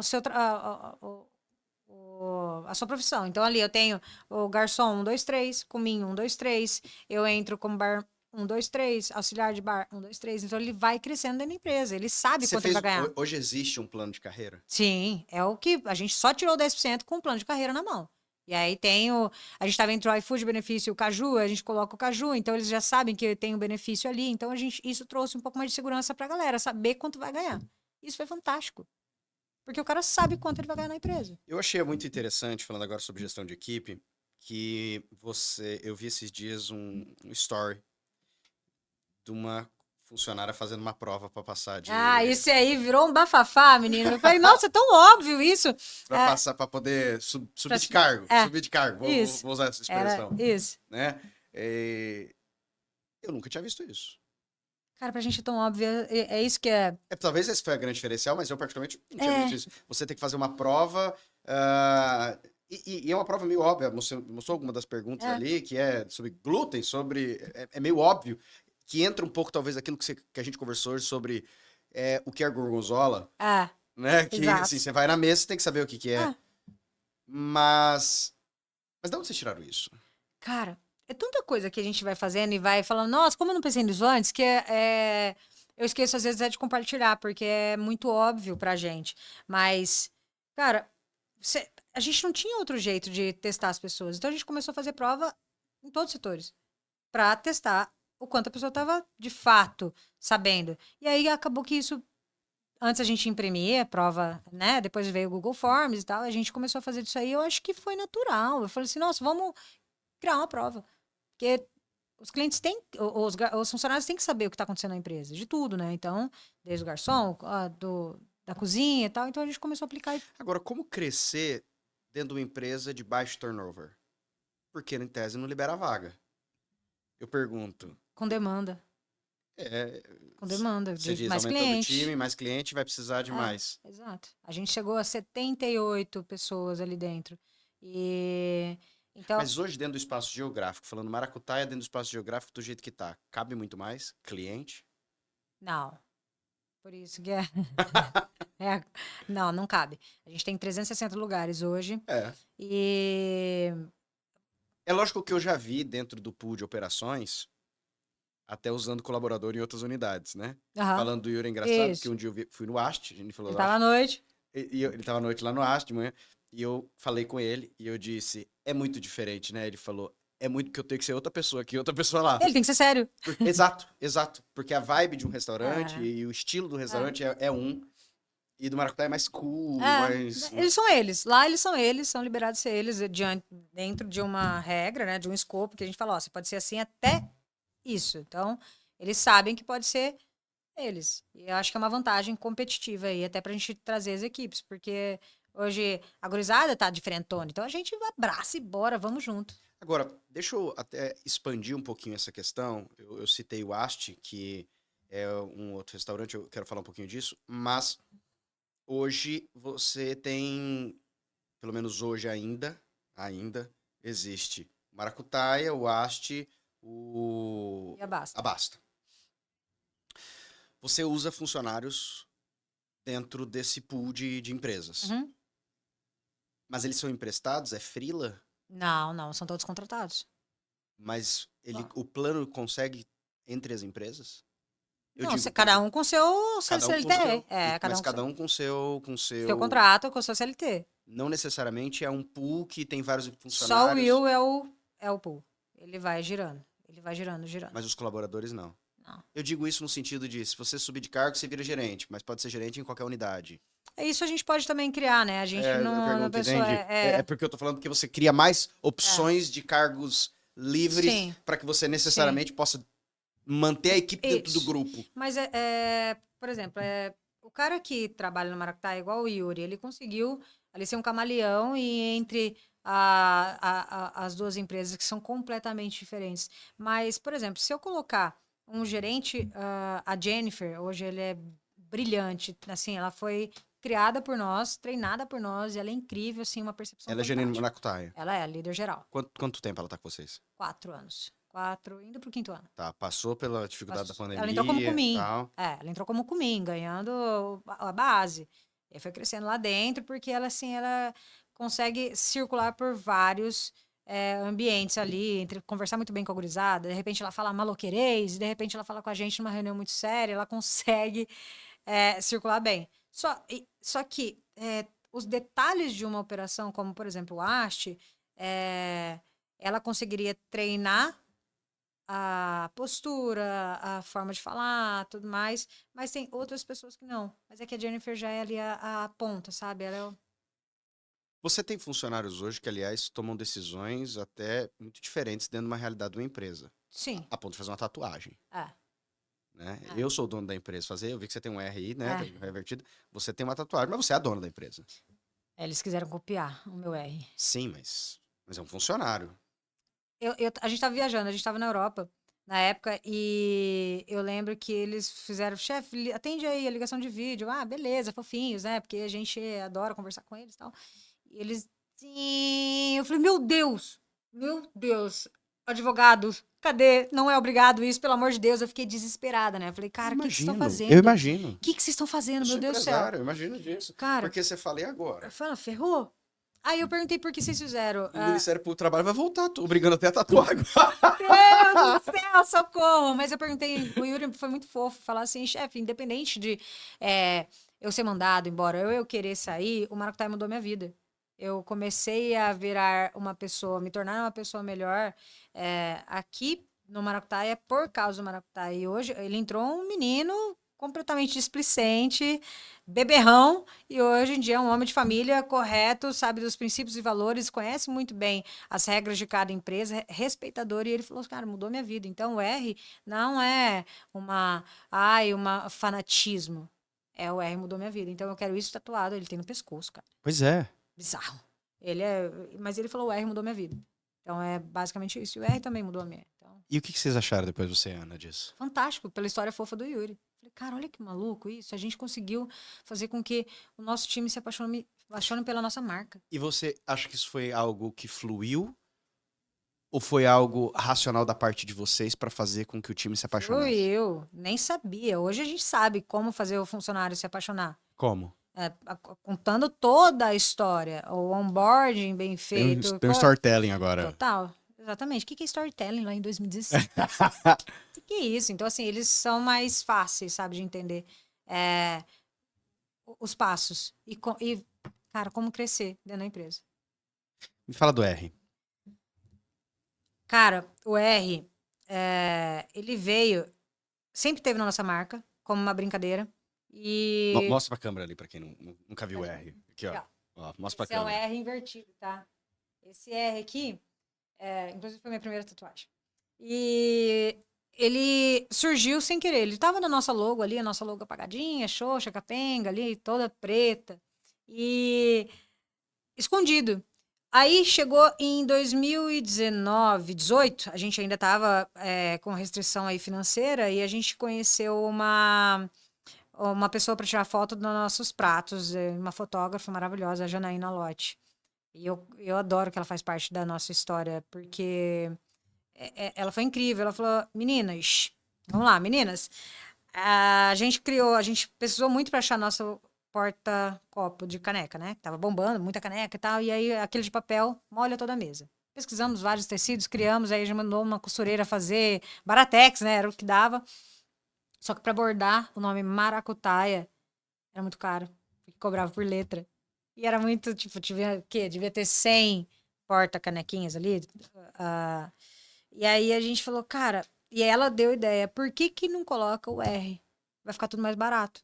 E aí veio o R na porta do adesivo, veio o R nas canecas, e aí veio vindo o R. E aí virou uma fanfic. Criou-se uma história por cima do R, mas nada mais é que o R veio à tona na nossa marca porque a gente estava quebrado. Era isso. A gente estava sem dinheiro para bordar cada letra no nosso porta-caneca. Quando você colocou o R em você, na sua memória especificamente, você lembra do maracutaia no sentido genérico ou você lembra de algum momento? De todos, principalmente do perrengue. Cara, todos, assim, os perrengues me marcaram até hoje. E eu volto a isso para nunca esquecer das minhas raízes, para não esquecer da onde a gente veio. Então, hoje mesmo, não sei se você sabe, eu me atrasei para vir, porque a gente estava fazendo um faxinão gigante lá no Maracutaia, porque a gente Não, estava só porque você se atrasou pra vir do faxinão, eu não vi depois. Eu falei, cara, esquece, pelo amor de Deus, tava lá caótico e eu tava fazendo um faxinão junto com a Jennifer, todos os nossos líderes fazendo, porque o exemplo vem da liderança. Ai, mas esse negócio de o olho do dono engorda o gado tá ultrapassado, porque tem que ficar fora do operacional, um gestor de verdade, TTT. Cara, todo mundo conta uma história bonita. Eu não tô aqui para falar bonito, eu tô aqui para jogar real. É muito diferente quando o dono, o líder, tá ali junto.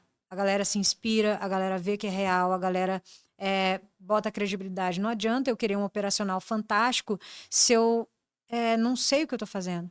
Eles sabem que, poxa, elas sabem limpar, elas sabem cuidar do que é delas, elas sabem cuidar da grana delas, elas sabem da onde veio. E a gente fez isso durante 8, 9 anos, com um time de 9 pessoas. Por que não agora que tem 60 pessoas, 70 pessoas? Isa, mas eles podem fazer? Podem, mas vai ser mais um dia cansativo. E, eu vou fazer para eles verem, para saber como faz, que a gente entende. Então, para mim, além de desligar, porque é fantástico, eu estava falando até nos meus stories, o quanto relaxa voltar um pouco pro meu passado. É tipo, para um pouco de gestão, entra um pouco no operacional, desliga seu cérebro. Por quê? Se eu tô lavando um copo, joga na máquina, joga lá, eu não tô pensando mais nada. Preciso lavar esse copo, colocar na máquina, colocar nessa pilha. Isa, o Nômade fechou quando? Que ano que foi? Início de 2016. 2016. É. A gente faz 8 anos que fechou. Caraca, faz 8? Faz Me 8 marcou, anos. hein? Faz 8 Difícil. anos. Estamos agora em 2025, entrando em Verdade. 9 anos de Verdade. encerramento do Nômade. E você, durante anos, não pensou em abrir outra coisa. Sem dúvida. Eu nunca daria conta. Não quero mais. Não ia dar conta. Depois do Maracutaia, o primeiro foi o Ast. Isso. Como é que surgiu a ideia de um negócio que não tem nada a ver com sócios que não eram seus sócios, que não são amigos de infância, que não é alguém que são os meninos que são donos do Imacai. Isso, vamos lá.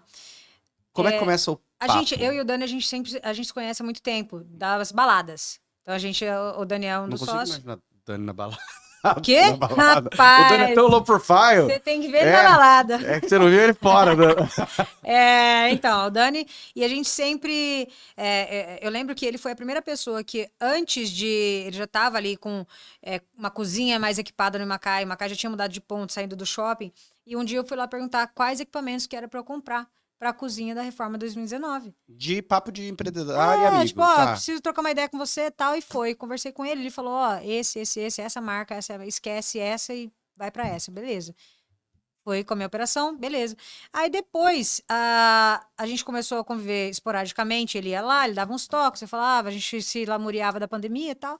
E aí ele falou, ele foi a primeira pessoa que me deu o maior insight pra eu sair da operação da vida. Ele virou e falou assim, você tá se matando na operação, você não tá vendo o que tá virando no seu restaurante, e a pergunta que não quer calar, quanto você custa?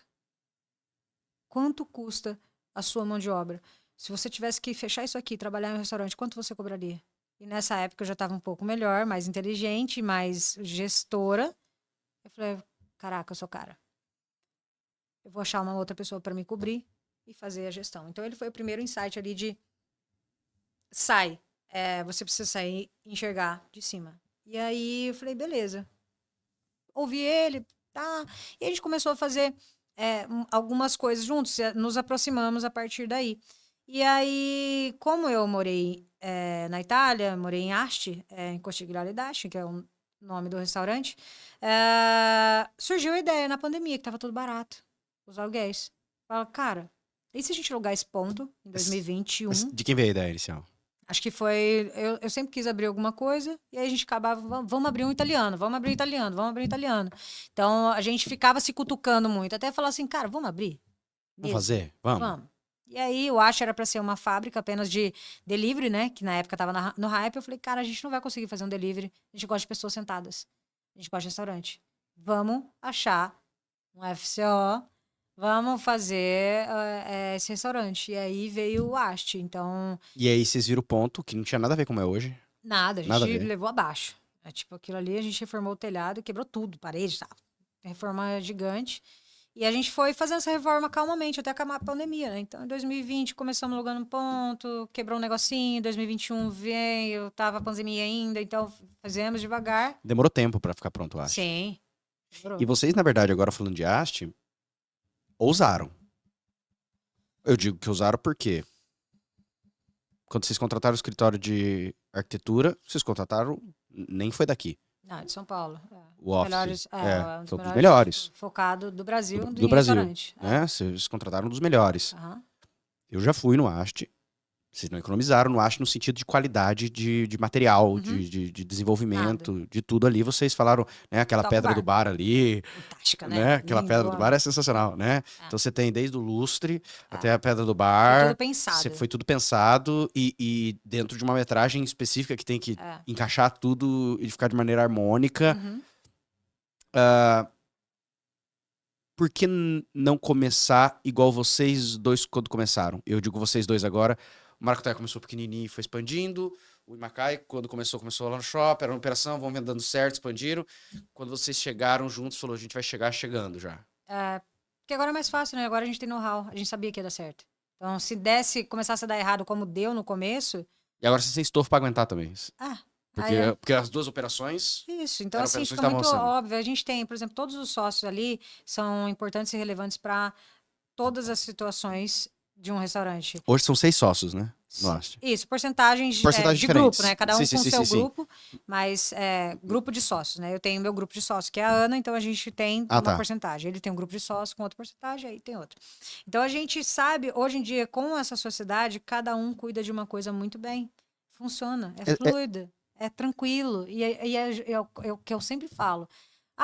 Se você fosse para escolher um sócio, você escolheria um sócio para ser investidor? De jeito nenhum, esquece, cara. Eu quero gente que me ajuda a crescer. O sócio investidor agora vem, se for para grupo, aí para triplicar o tamanho. É para virar um estardalhaço. Aí viria, sim, um investidor ou banco, qualquer coisa, um grupo. Mas você tem ali eu vou chamar de grupos de sócios, tá bem? Você tem 2 grupos. Eu vou chamar de grupo Maracutaia e grupo Imacai, para ficar fácil a percepção, tá? Dentro do haste. Mas todo mundo faz alguma coisa? Todo mundo tem alguma coisa. Os meninos são ótimos em marketing. O Gabriel é o operacional. O Daniel é o que... Ele tocou a obra inteira cuidando dos detalhes e ele é o que traz novos negócios. Eu e a Ana, a gente gosta de operacional. O meu um pouco mais cozinha. E a Ana vem junto com os meninos trazendo marketing daqui. Porque os meninos... O Ricardo mora em São Paulo. Aí o Léo e a Ana conversam muito sobre o marketing e os detalhes. Então a Ana vem detalhe administrativo e também base de marketing junto com o Léo.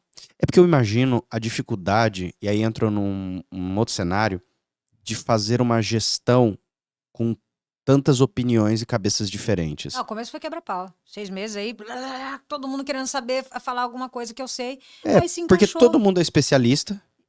Mas aí a gente percebeu que cada um é bom em alguma coisa. E aí foi, nossa, que fantástico. Eu não tenho que me matar de trabalhar aqui, né, pra tocar essa obra, que eu não entendo nada, eu tô nem aí. O Daniel arregaçou. Eu não tenho que me preocupar muito com marketing, beleza. Sabe aquele negócio? Só vai. Eu acho é fluido, eu acho é tranquilo. Ah, dá problema? Óbvio que dá. Mas nada se compara ao começo do Maracutaia. Começo 9 anos. Nada. Não existe. Não tem como. É surreal. Então, o know-how veio com isso, é a paz. Então, a tranquilidade de falar, nossa, tem um problema gigante aqui. Cara, o cardápio tá todo errado, esquece esse cardápio, joga fora esse cardápio, vamos começar um do zero, porque isso tá dando problema. Treina aqui, esse cara tá falhando aqui, demite esse.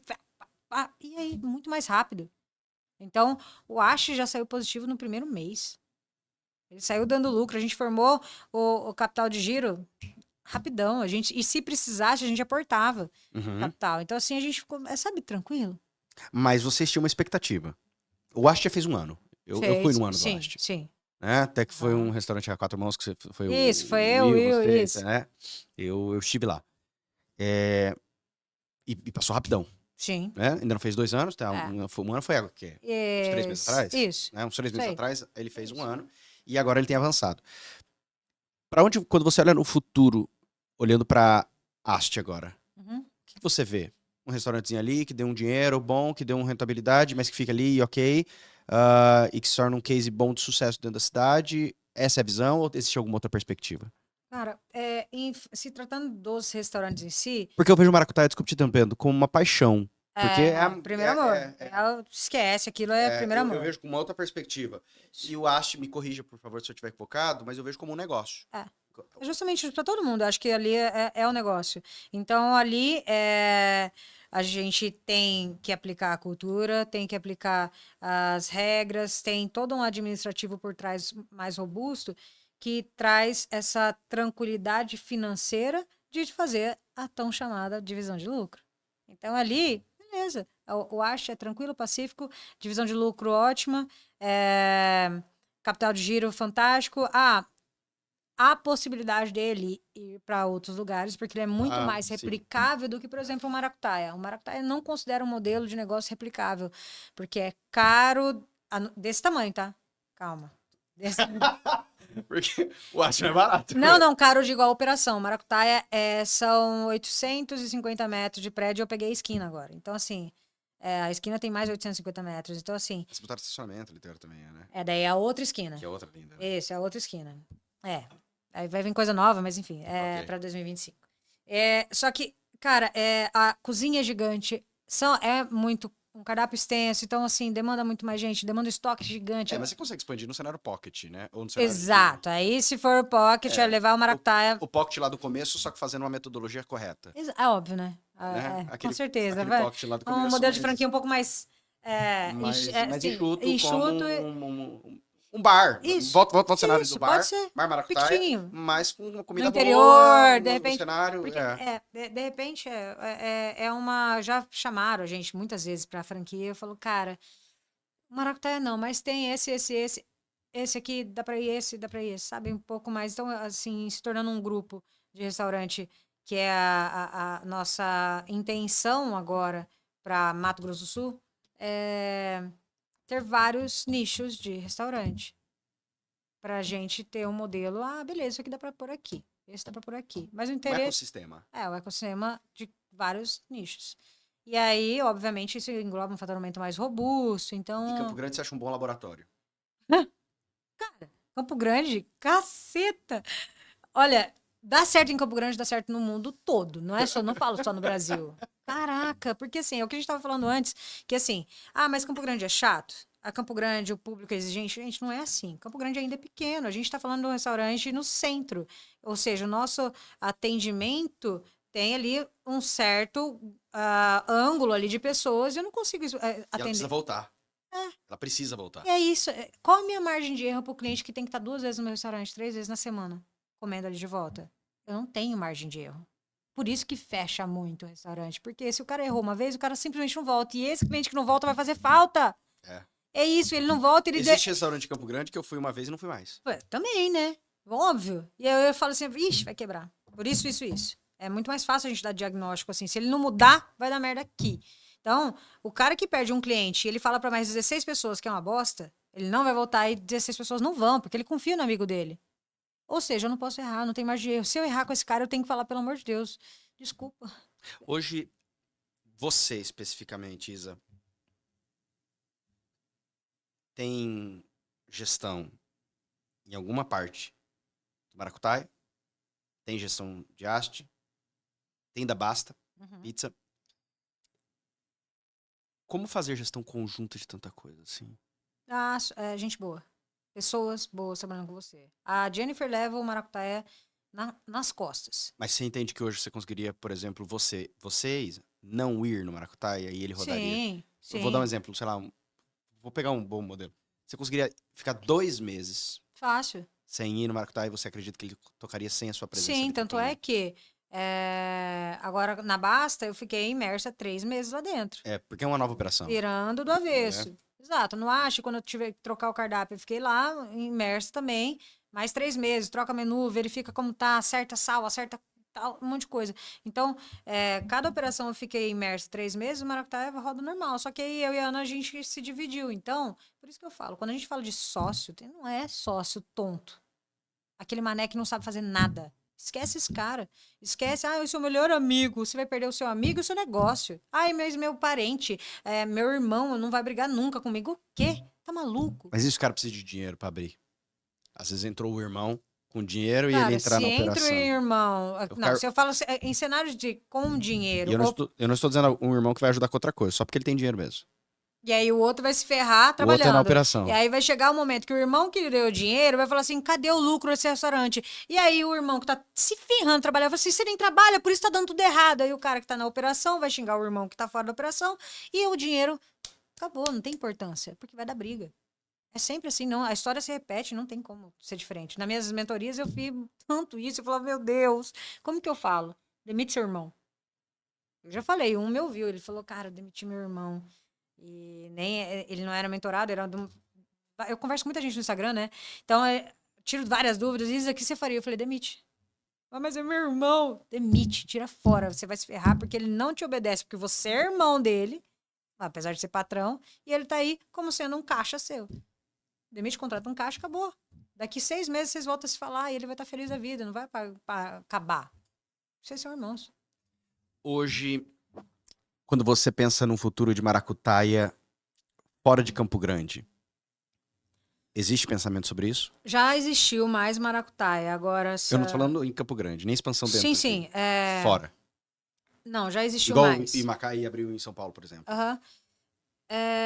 Não existe Maracutaia em si, porque ele é muito detalhado. Tem muito detalhe mesmo, assim, tem muita coisa da operacionalizar o Maracutaia, é tremendo. Então a gente tem um time de administrativo pesadão, é muita coisa.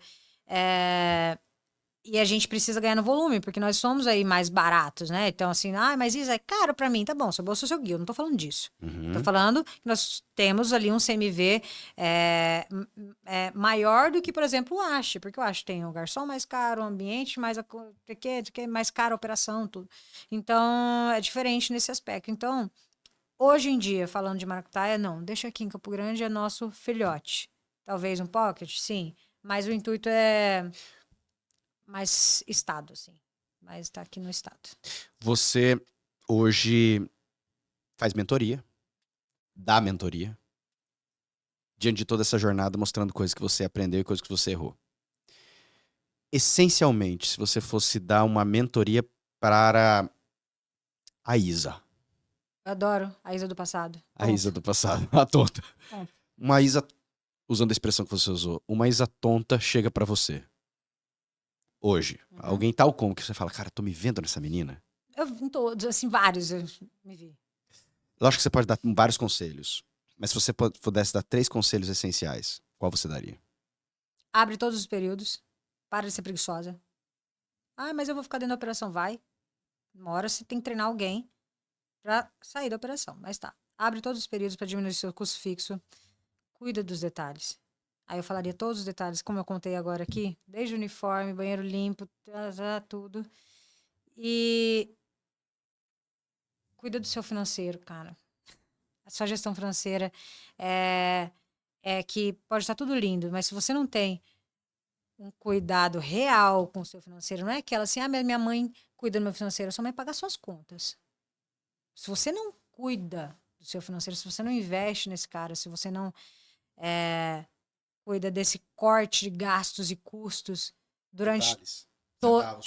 centavos, durante todos, e não é perder a qualidade, é cuidar de fato. O fornecedor aumentou e não falou pra ninguém. O fornecedor tá ganhando dinheiro porque você é tonto. Você finge que é dono de restaurante. Então, para de fingir que você é dono de restaurante e se torne, de fato, o dono que controla o seu restaurante. É justamente isso. O restaurante quebra demais no país inteiro. Porque, eu gosto de cozinhar, vou abrir um restaurante. Vai fechar se você não cuidar de sua gestão, cuidar de todos os detalhes. E são tantos que eu arrisco falar que é uma das operações mais difíceis de se consolidar e ter sucesso. Você acha mais provável em sucesso alguém que cozinha bem contratar um gestor ou alguém que é um gestor contratar alguém que cozinha bem? Gestor que contratar com alguém. Com certeza. Porque comida boa, o gestor pode não saber cozinhar, mas ele sabe comer. Você errou no sal. Ajusta. Você tá com rombo financeiro. O que você faz? Eu sentei e chorei várias vezes. Várias vezes. Desesperada. Isa, obrigado. Foi. Eu agradeço demais. Eu recebi uma aula aqui, um monte de assunto, e eu vou falar pra você. Eu gosto daquilo que a gente chama da jornada do herói. Né? Que mostrando que nem tudo são rosas. Às vezes a gente olha de longe e fala, uau, olha lá. Agora é bonito de ver, né? Certeza, olha lá. E quem não sabe o detalhe, às vezes fala, ganhou do pai. Mas eu sou a menina que ganhou do pai. Né? Ixi, Olha lá. só deu certo. Não, o pai dela é o dono. Pai que era... Não. Filha da mãe, não sabe quanta coisa que Eu lembro um podcast que você deu, que você disse que já chegou até... Como é que era? Era do Jô Soares.